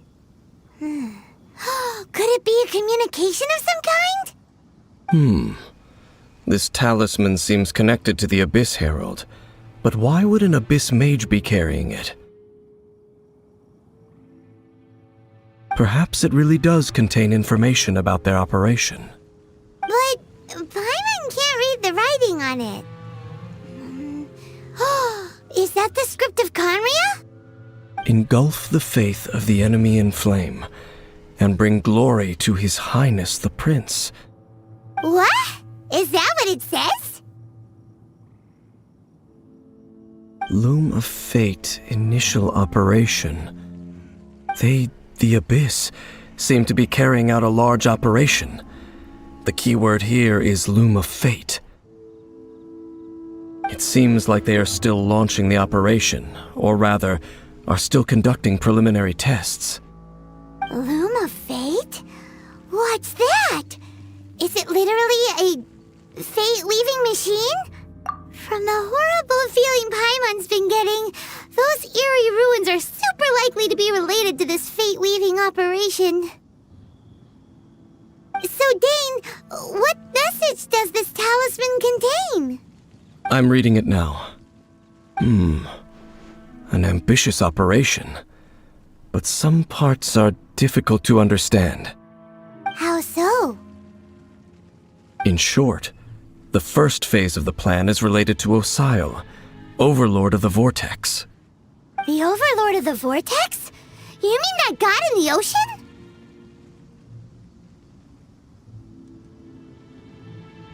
What do they want with Osile? I know of your past heroics regarding Dvalin, and I also know of the Abyss Order's role in the Storm Terror incident. Though you may not have been aware of it at the time, you were thwarting an Abyss Order operation similar to this one. Last time it was Venti's old friend. This time it's a huge ancient god. The Abyss Order keeps setting their sights higher and higher. Will the Abyss Order use their lies and dark magic to corrupt Osile, just as they did Dvalin? No. From the contents of the talisman, this operation goes one step further. They won't just corrupt Osile's mind. They also plan to use the ancient technology behind the field tillers to completely transform Osile's body. Is that even possible? So wait, the Abyss Order wants to make some sort of cybernetic squid god of mass destruction? Very few people today truly understand the civilization of Conria. Though of course, the accuracy of that understanding itself is difficult to judge. Only the Abyss Order has consistently sought out the remnants of Conria. Despite being far from human, they seek out this lost human civilization quite persistently. The talisman's message states that they will use the defiled statue as a base, attaching Osile's limbs to construct a mechanized god. And the new core that shall replace the orb usually held by the Statue of the Seven is the eye of the very first field tiller. The eye of the very first field tiller? Oh, Paimon gets it! All those Abyss mages are looking for the special eye, right? It would seem so. This whole whole thing keeps getting more complicated. But basically, it all has to do with that eerie statue of the Seven we saw, right? Yes. According to the talisman, the eye should be placed in the hands of the defiled statue, thereby imbuing the newly born god with the power to topple the divine thrones of Celestia. Oh boy, the Abyss Order sure isn't holding back with this plan. Since no one knows where the first field tiller is, how about we take the information about the statue as the starting point for our investigation? Yeah, that tone-deaf bard is too difficult to track down anyway. Let's go to the cathedral first and ask around. Maybe we'll learn something. The cathedral. Huh? What's the matter, Dane? Nothing. Let's get moving.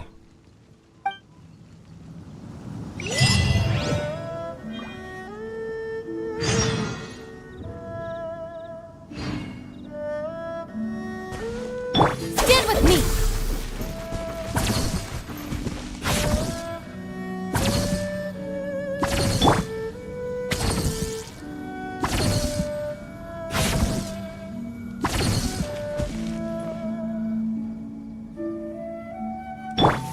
Our bond is strong!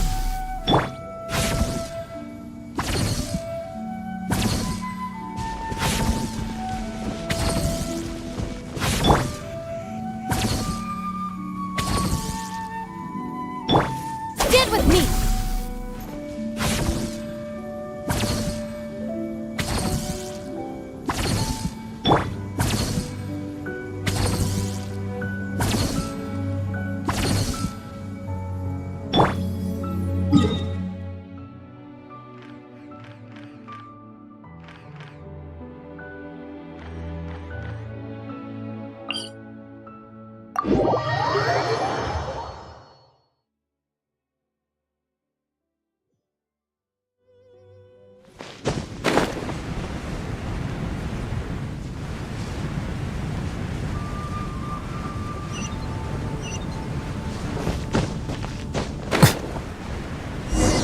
A huge statue, a grandiose cathedral.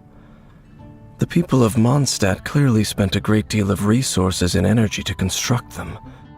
But how aware of this was the Animo Archon on receiving this gift? And how much did he give back in return? Faith doesn't ask for anything in return, though. Does it? As long as the gods have a clear conscience about it all, there's nothing I can say about it. Shh! We're about to enter the cathedral! Don't say anything bad about the Animo Archon! And actually, the Animo Archon is... never mind! I never specifically said I would enter the cathedral. I'll leave you two to mingle with the sisters. Huh?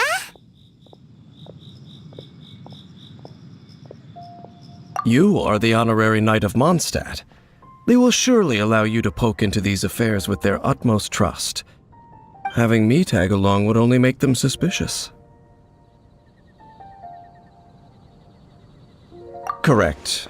And just as our little friend said, I might say something bad about the church at any time. When a non-believer steps onto holy ground, the result is never pretty. I have never received the favor of the gods in the past. I don't see any reason I would need it now, or in the future either. That's enough about that. While we've been chit-chatting, the Abyss Order continues to act. Okay, then we'll just go in ourselves and ask around. I should warn you about one thing. Don't go mentioning the defiled statue inside the cathedral. The Church of Favonius wouldn't ignore the matter of the statue, but if they rashly tried anything against the Abyss Order, it would only ruin whatever element of surprise we may have. Also, meddling in the affairs of the Abyss usually doesn't end well for anyone.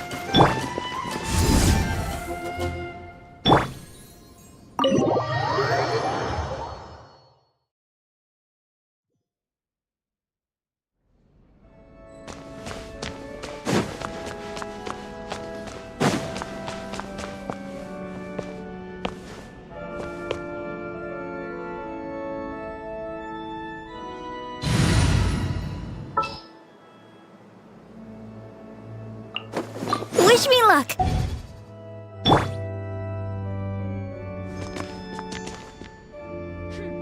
Let the wind lead. Honorary Knight! Hi, how have you been? Do you need anything today? But I should first make it clear that if you need to borrow the Holy Lyre de Hermel again, we cannot oblige. It seems she hasn't realized it's just an illusion. Oh, we're here to ask some questions about something. Barbara, have you heard about the first field tiller? What's that? Field tiller. What does it do? Of course you wouldn't know anything about that. Okay, next question. Has the church ever lost a statue of the Seven? Huh? You're here to ask about that old story? Well, I didn't expect that. That was such a long time ago, barely anyone mentions it nowadays. A long time ago, there was indeed one statue of the Seven that disappeared one night without a trace. Nearly every member of the church joined the search for it, but it was never found. In the church's records, as you might assume, this incident has been called the Lost Statue of the Seven. Of course! Of course? Nothing? So do you have any other clues? Paimon means any other strange stories? Sorry, Barbara, but we can't tell you about the statue we saw just yet. Like Dane said outside, it's for your own good. Other strange stories? I'm not sure. Let me think about what other unusual incidents are in the church's records. Oh, the Tyrant's Final Fury? No, that's from another time. Probably unrelated. The Tyrant's Final Fury? Oh, this refers to a time of great danger that engulfed Old Mondstadt, the place now known as Storm Terror's lair. Many, many years ago, there was a time when balls of fire would rain from the sky whenever anyone approached Old Mondstadt. Balls of fire raining from the sky? How terrifying! People at that time believed it was a curse laid down by the god of storms, so they referred to it as the Tyrant's Final Fury. This strange phenomenon continued for about a year. No one was ever able to solve it. It just gradually ceased on its own. Right!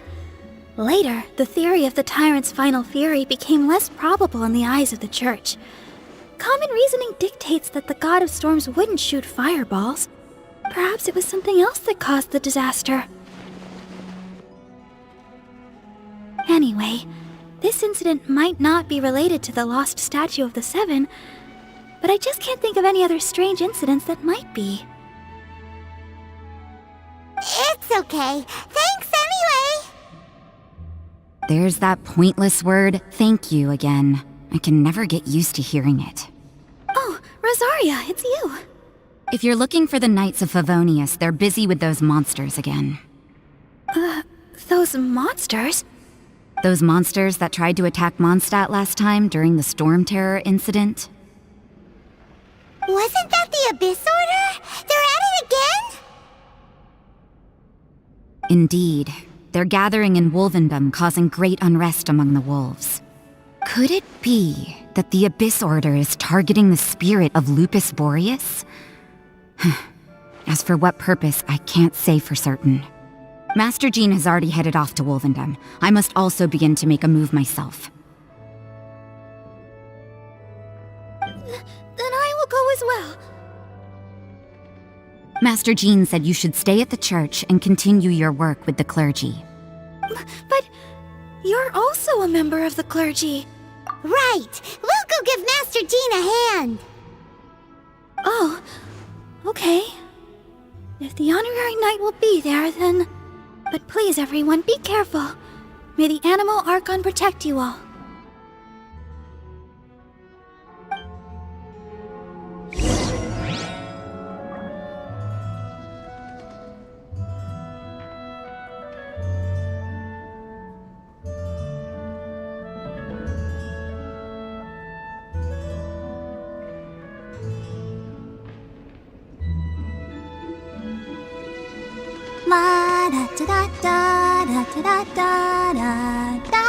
What should I get to take back to Lily?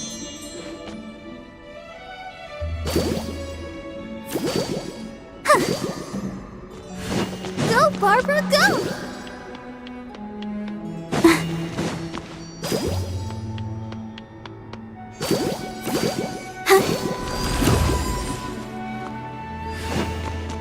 Run along. This isn't a conversation for children. He's making me sleepy.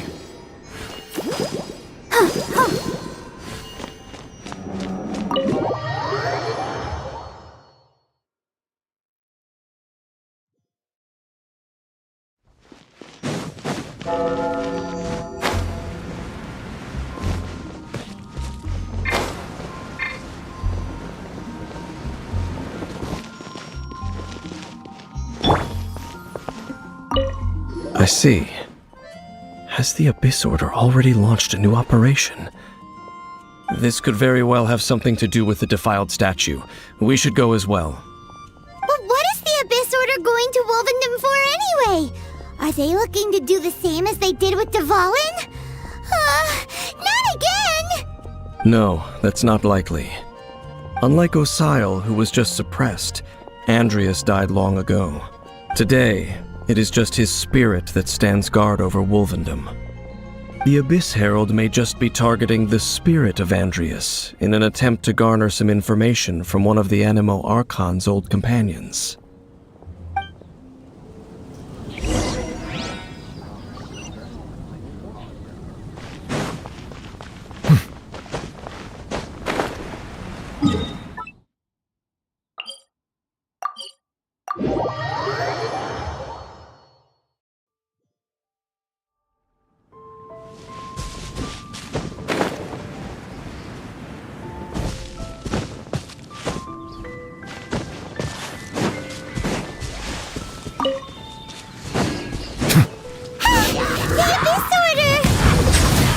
Don't underestimate the enemy.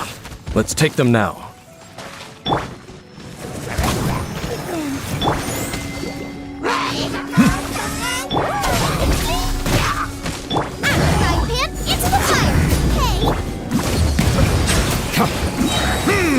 Be sanctified.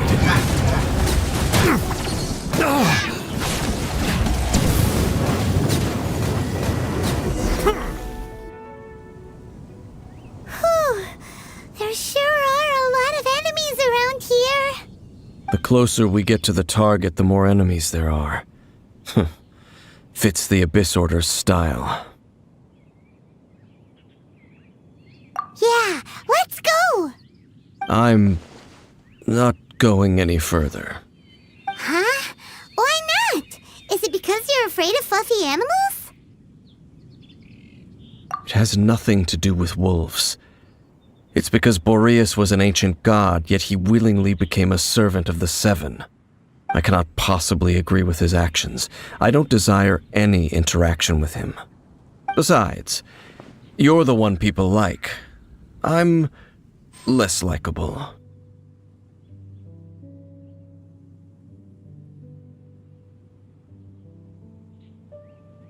I have no problem interacting with people, but interacting with gods, that's a different story. It's just my opinion, but a word of advice. Always be on your guard when around gods. You shouldn't place too much trust in them, but at the same time, don't go too far in the opposite direction. Don't go trying to overthrow them or hunt them down, even if the god in question is your sworn enemy. Don't trust them and don't hunt them. That's some awkward advice. Does Dane hate the Seven, or is he protecting them? Lest I repeat the failings of my forebears, I will tell you one final fact. Huh? What fact? The destruction of the nation of Canria by the gods is the reason the Abyss Order now seeks to destroy the nations watched over by the Seven. Well, enough chit-chat. We should get back to business. I will go take care of the remaining Abyss Order members in the area. Try and keep your visit with Boreas brief. Afterward, let's meet at the entrance to Wolvendom. Up, there he goes. What a strange man. Yeah, that's true. You also keep your guard up against unfamiliar gods. At the Rite of Dissension in Liyue, your decision was very similar to what Dane would do. Not the easiest situation. Honorary Knight, Paimon, what are you two doing here? Oh, Master Jean! So glad we found you. Rosaria told us that you came here to fight the Abyss Order, so we came to help. Then your help is greatly appreciated. The Abyss Order's sudden offensive is very strange. They have surrounded Wolvendom.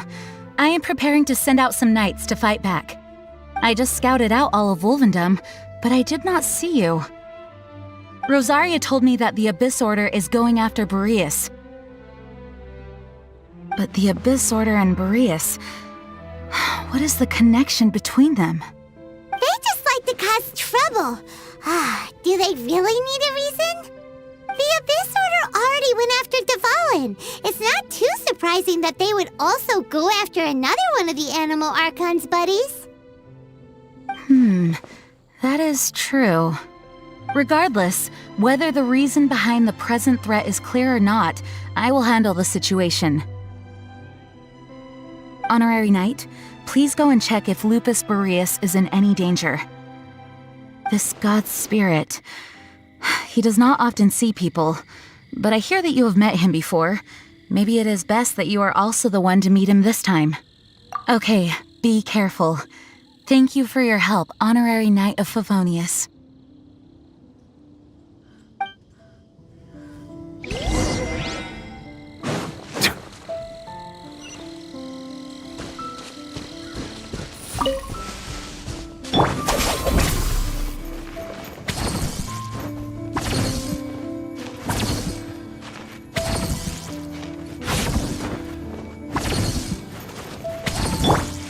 I'll protect us.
All right, let's go.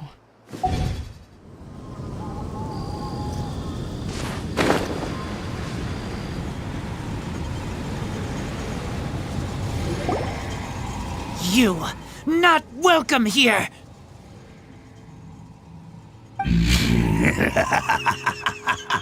So, the wolf's wretched spirit likes to raise wild pups now.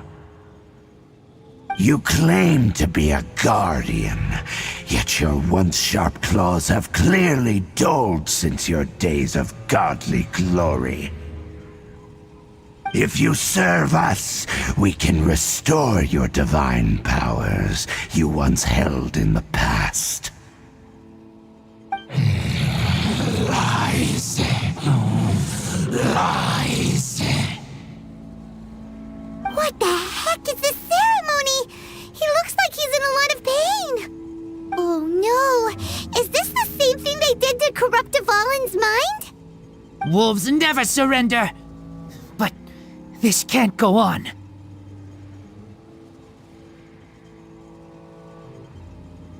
No matter how many times you resist us, your efforts are all in vain. Settle down! Bow before the abyss! Nice and spicy!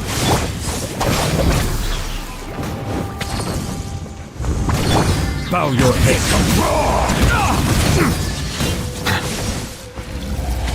Decimate! Annihilate!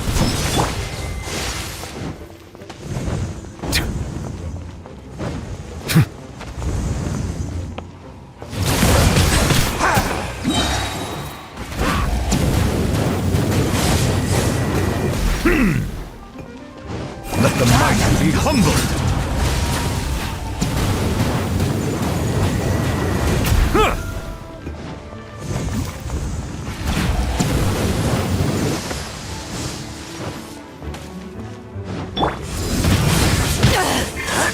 You haven't won yet. Boba, get them! Dissipate!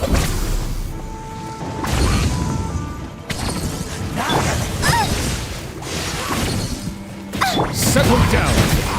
It's a roar!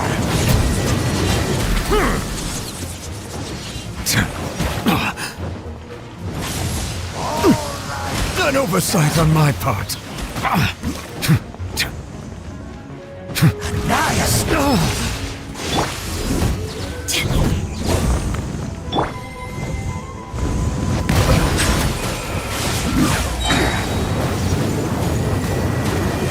All life will perish! The tides beckon. Abyss, grant me new life! The end! You're toast! Settle down! The end will come!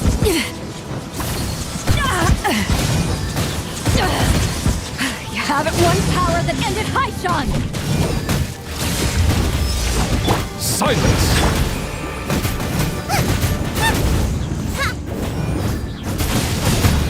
Stand with me! Out of my way! The end is nigh! Not bad. Bow your head. Let the mighty be humbled.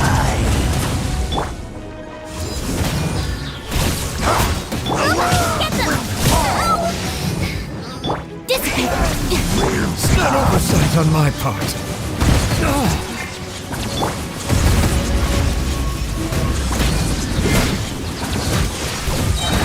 Settle down. Eyes on me!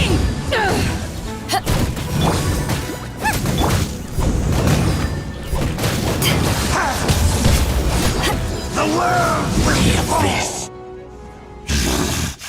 The ceremony was interrupted. How fortunate for you. How does an old spirit have such determined will? No matter. This is but a small unforeseen variable. Our grand scheme will not be affected.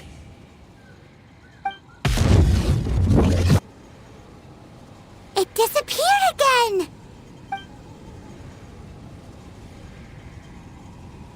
Thank you. You came. Just in time.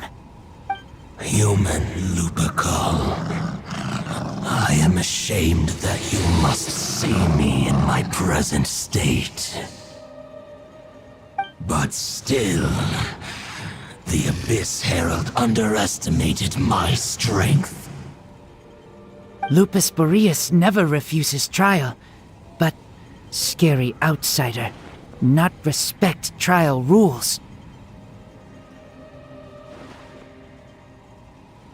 I too didn't see the trap.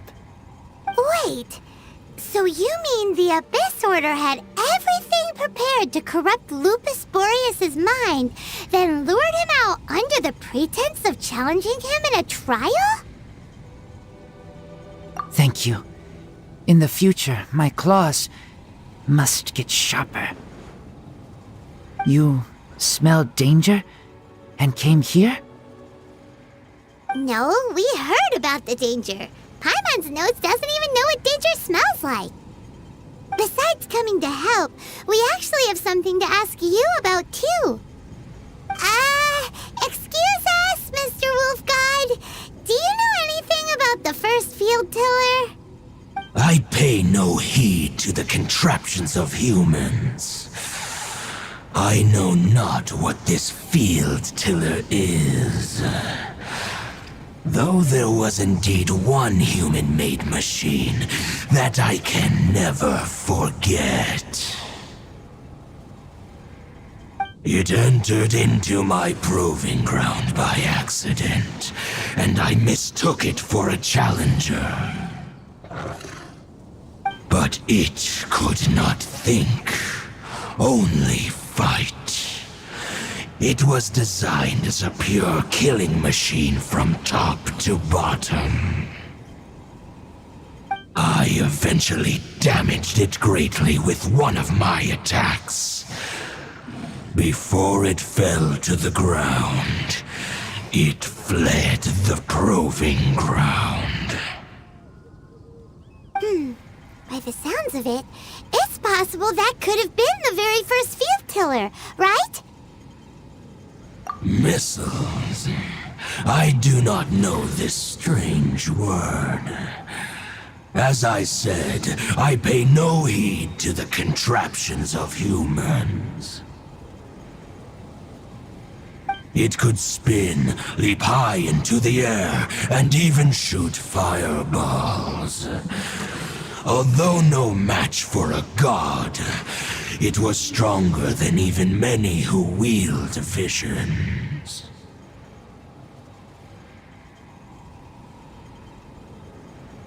Fireballs? Hey, didn't we hear this somewhere else recently as well? Anyway, this pretty much proves that the first field tiller came to Mondstadt, doesn't it? It sounds like the first one was way stronger than the mass-produced ruin guards that came after. But in this story, it was damaged at the proving ground while fighting the Wolf of the North. Don't know. But did we help? Yes, you were a big help. Thanks. We need to keep investigating something super important. The Abyss Herald may have left, but the Abyss's forces are still attacking. You two be careful. Yes, I smell more danger. Bigger danger. You two also be careful. Well, there was some good intel. Quick, let's go tell Dane.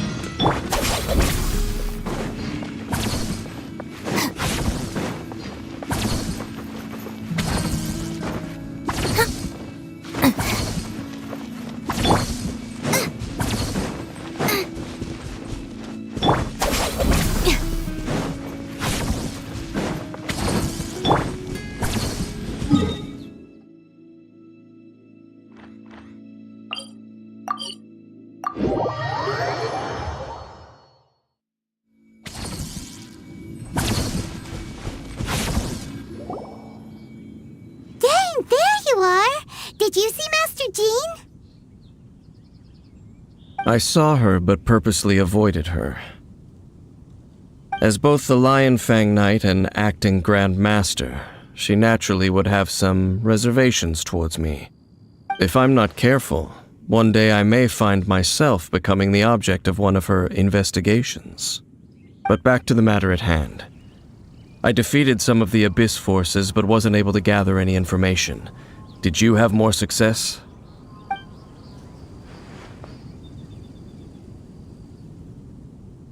I see. Well then, we can more or less figure out where the first field tiller ended up. Huh? Really? Just from the Lupus Boreas story? That information combined with a more comprehensive analysis. For example, the old story you told me you heard in the cathedral. Exactly. The strange story told to you by that young sister, long mistaken to be a curse rained down by a deceased tyrant.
Paimon gets it! So the tyrant's final fury was really just missiles fired from the field tiller after it ran from Wolvendom. After it was damaged in the fight with the Wolf of the North, it must have wandered into the ruins of Old Mondstadt and stayed there. Then, whenever anyone got close, pew, pew, boom! It would fire a ton of missiles at them, until one day it finally broke down for good, and the fireballs stopped raining from the sky. Back then, the people of Mondstadt hadn't seen many ruin guards before, so they came to interpret it as the tyrant's final fury. It looks like we need to make a trip to Storm Terror's lair and comb the entire area.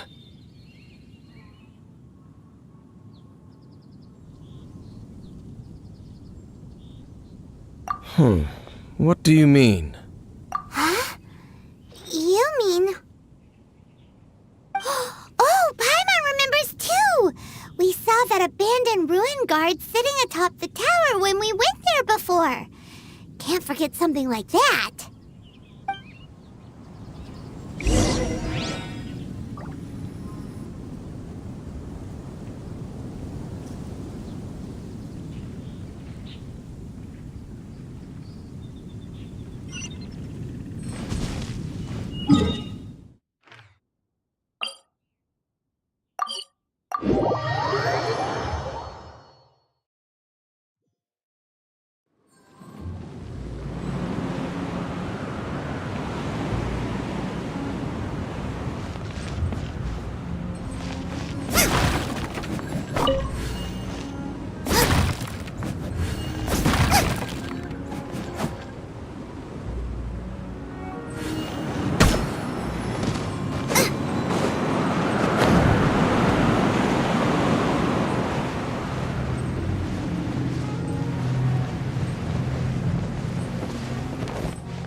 on. Use your elemental sight to look for the eye. Ooh, so what did you see? Huh? Nothing? Oh, but Paimon was so excited! What's going on? Are you sure you did it right? This requires another method. Using elemental sight on a field tiller is of no use because it is not powered by the elements. Let me give it a try.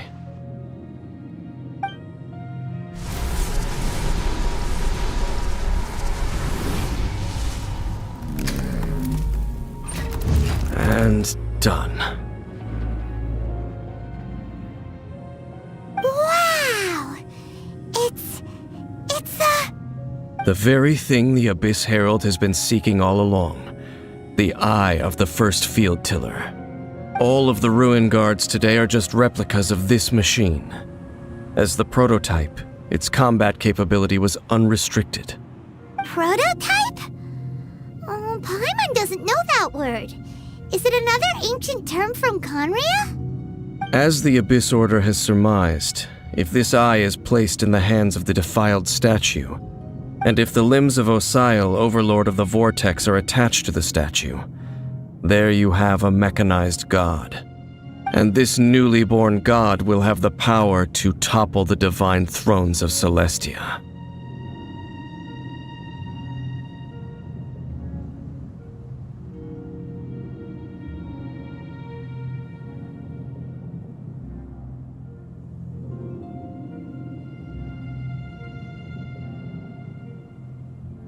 Yes. Then, what should we do with this eye? No. I'll guard it myself. Huh? You? Dane? You won't go and do anything crazy with it, will you? You may doubt me if you wish, but I must ensure it does not fall into the wrong hands. No matter where we may hide it, they will find it. And as for the Church of Favonius, well, you know I don't trust them. Oh, right. But our work isn't done yet. To avoid any further repercussions, we must also take care of that defiled statue.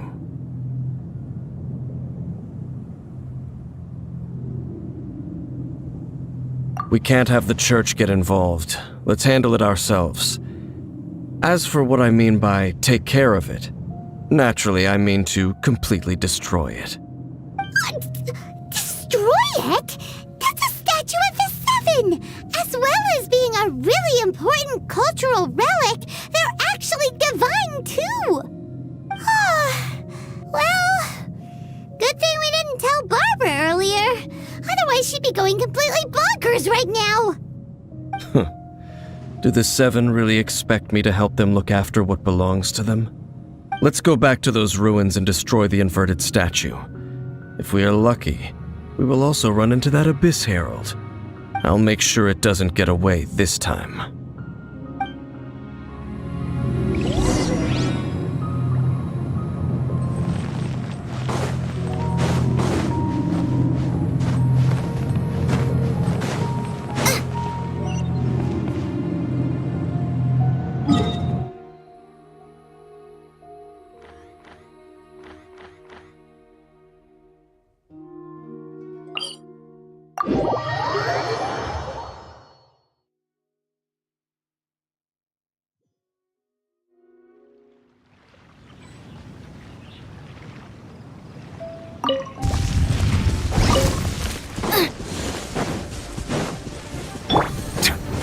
Silence!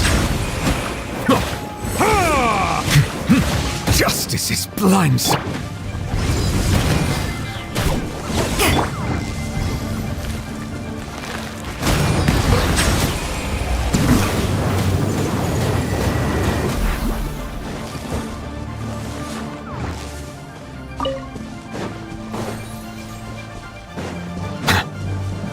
Settle down!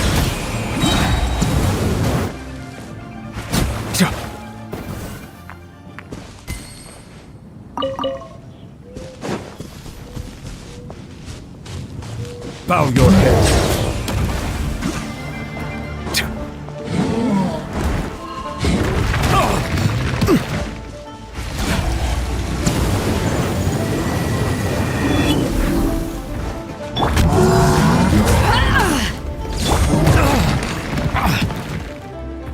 Be sanctified.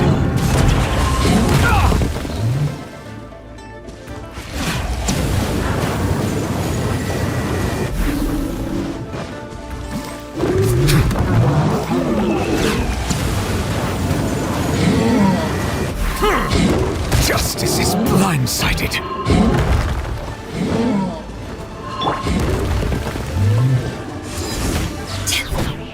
Out of the frying pan, into the fire!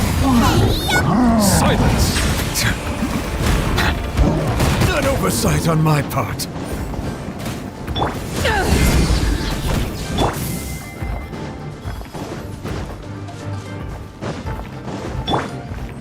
Nice and spicy! This way!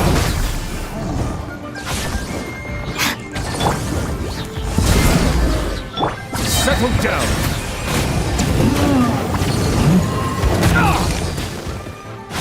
The tides beckon.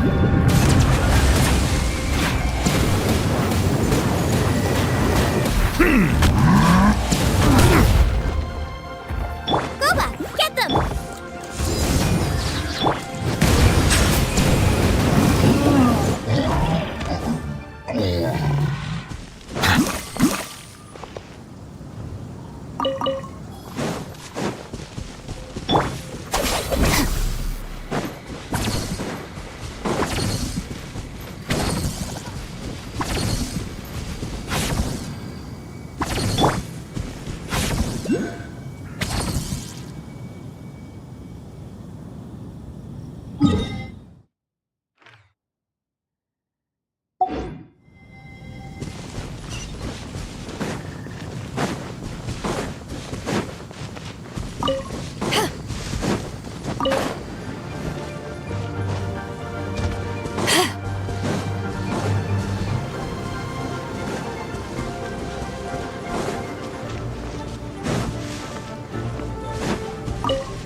Oh, I'm looking forward to this.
A cat?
Leave it to me.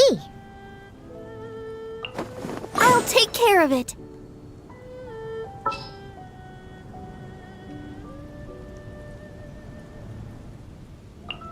I will protect you.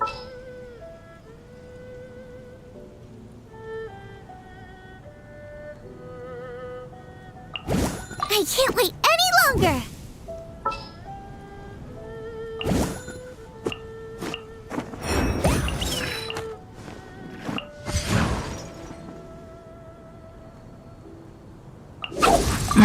Don't tell me they did it again. Oh, how exciting!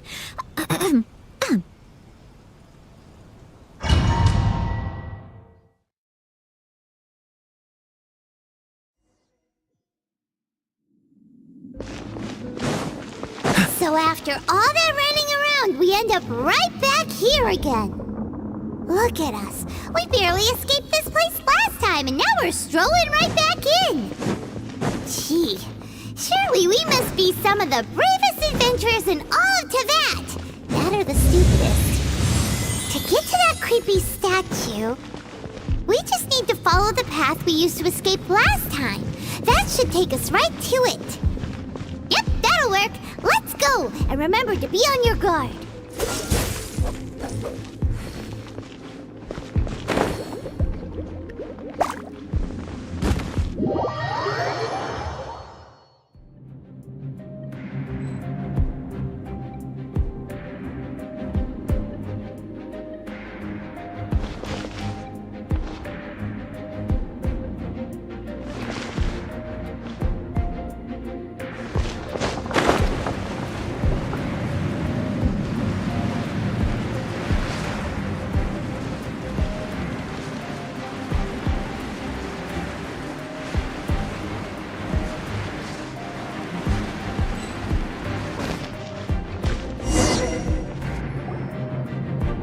Looks like we're here.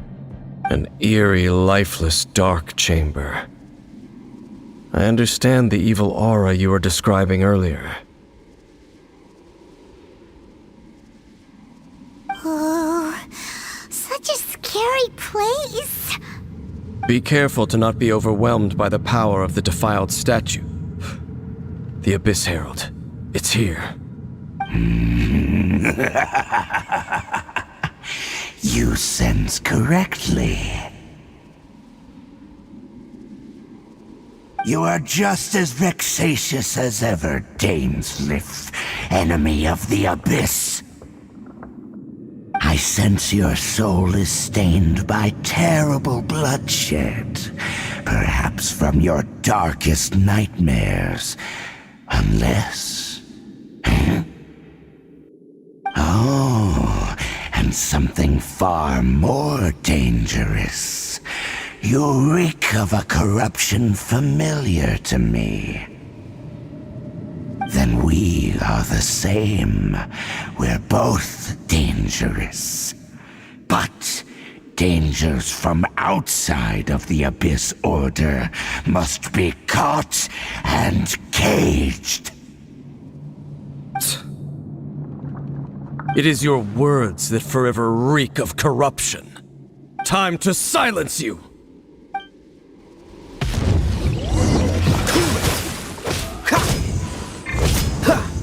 Bow your head.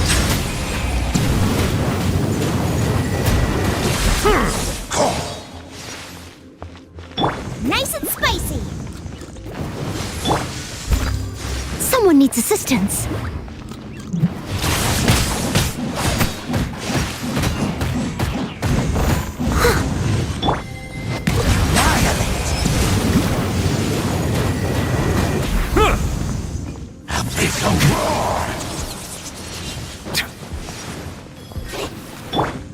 Out of the frying pan. Steady as stone. Silence! Freeze!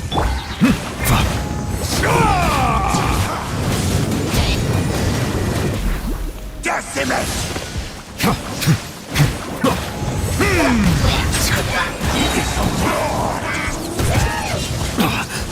Be sanctified.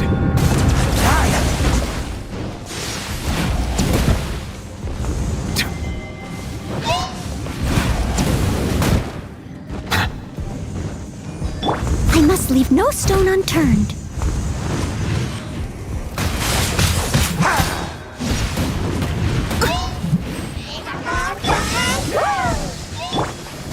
Bow your head.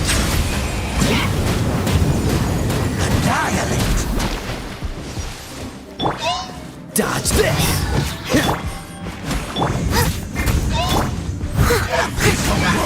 An oversight on my part. Risk is growing, but it poses no threat to me. Cool it! The tide is beckoning.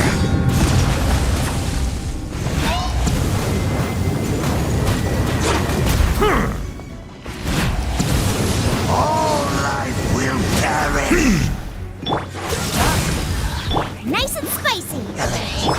Steady as stone.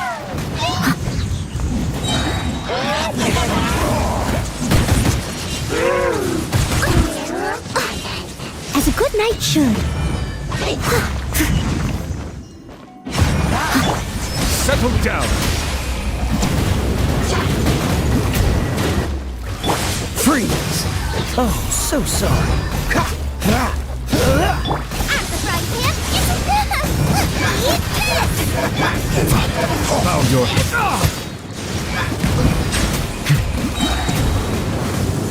An oversight on my part. Let the mighty be humbled.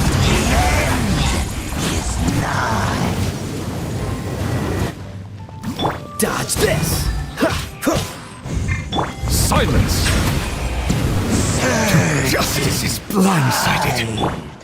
I must leave no stone unturned.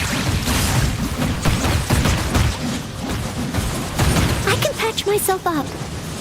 Nice and spicy.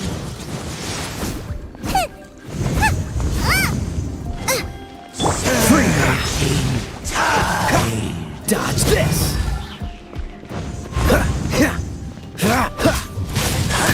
The world will go! The end is nigh. Bow your head. Leave it all to me. The end will come.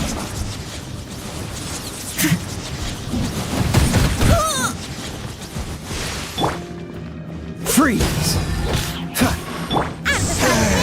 It really hurt. The world will fall. Cool it! The end is nigh. What's the hurry?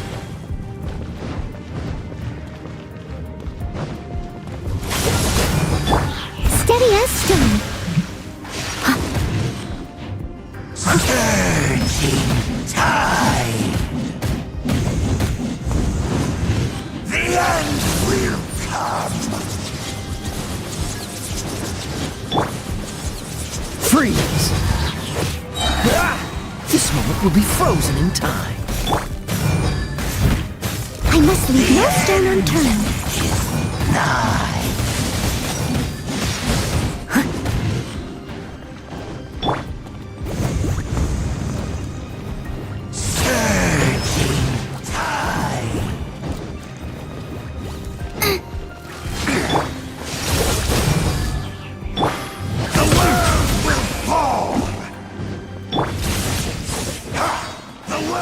Nice and spicy.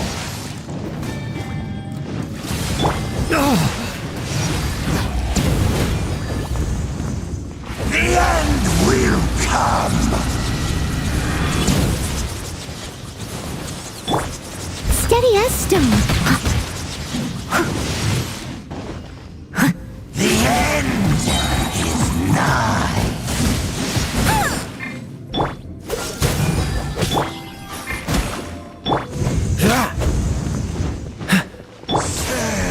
Race you! Boba, get them! All life will perish. All life will perish. What's the hurry?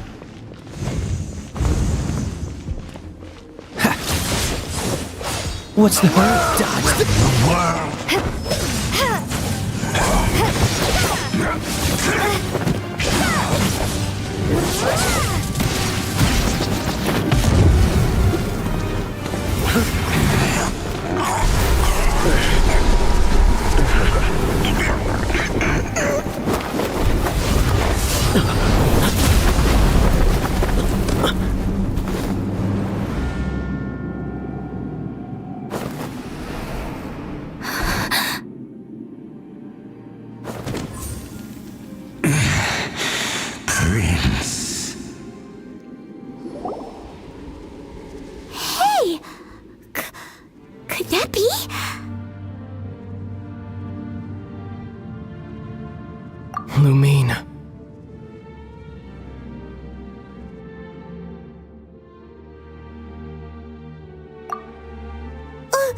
Wait! He just blocked an attack against the Abyss Herald! Your brother?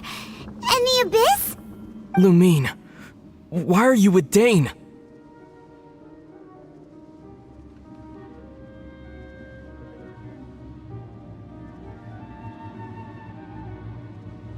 Uh-huh?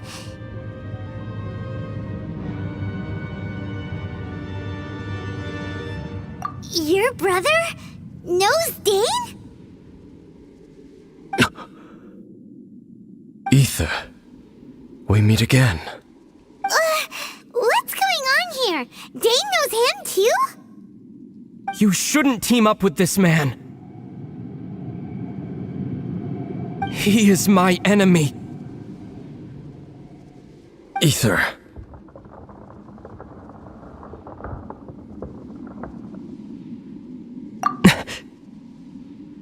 But it must be said. Don't try to stop me. Don't try to stop the Abyss. That man Dainsleif was the Twilight Sword, one of the royal guards of the final dynasty of Conria. 500 years ago, he failed to prevent the destruction of Conria. A curse of immortality was laid upon him, to forever wander the wilderness, while he watched the people he was supposed to protect turn into the monsters of the Abyss. You're saying Dane is from Conria? The same Conria that was destroyed 500 years ago? And you said the people turned into monsters? You're trying to tell Paimon that the Abyss Order is not only related to Conria, but is actually the people of Conria themselves? And the whole thing about Dane being your enemy... Paimon's so confused. Home. Yes, of course. Home is wherever we are together. But I cannot go with you to the next world to find a new home. At least, not yet. Until the Abyss has engulfed the thrones, my war with destiny will see no end. Listen to me, Lumine. I have already traveled through this world once. Once you reach the end of your journey as I did, you will see for yourself the true nature of this world.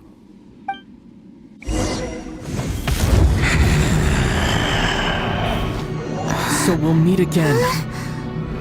Though we need not rush, sister.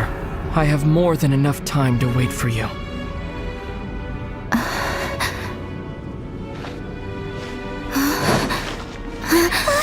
We have always had enough time.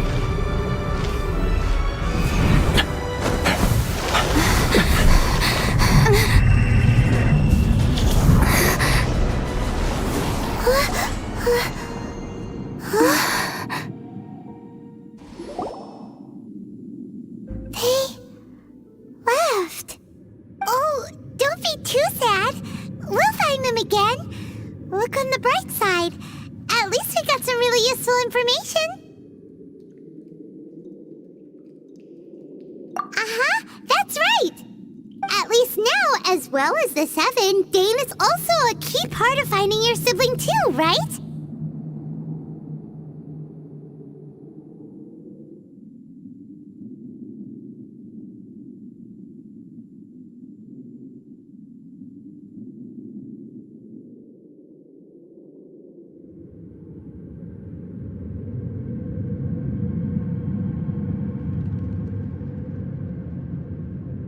That's right!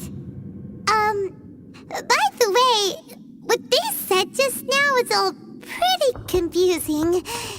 Did you understand it at all?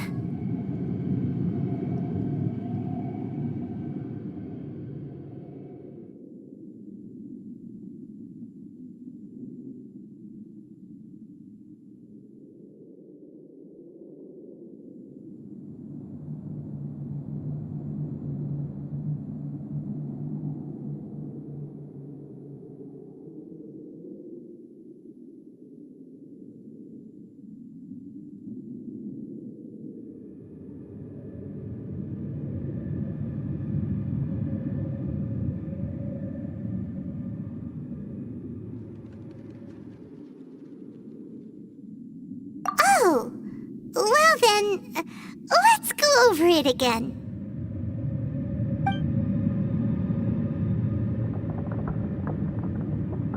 First off, that Abyss Herald called your brother Prince. It seems like your brother is leading the Abyss Order. Even the Abyss Herald answers to him. Still, we don't know for sure if he's the highest-ranking leader in the organization. Also, your brother said that he wants to engulf the thrones and go to war with Destiny. What the heck does that mean? Could it be he wants to destroy the Seven and the Seven Nations? Next thing, turns out the Abyss Order monsters are really what the people of Conria turned into after their nation was destroyed. This story is just plain terrifying. And Dane is from Conria too. He witnessed its destruction 500 years ago. But he didn't turn into a monster. And now he's fighting the Abyss Order. So that's why your brother said that Dane is his enemy, right? But if the monsters of the Abyss are the same people that Dane protected all those years ago, then why is he enemies with the Abyss Order now? Also, how come after all this time we've spent searching for your brother, it turns out he's on the side of the Abyss? What's up with that?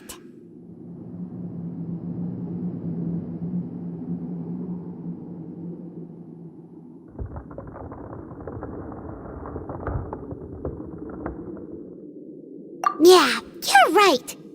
Then, we can't let ourselves get down about it now. Our journey's not over yet. Let's get a move on. Time to leave this terrible dark place and get back to the surface where the sun shines bright. If your brother wants you to reach the end of your journey, show him what you're made of. Come on, traveler, let's go.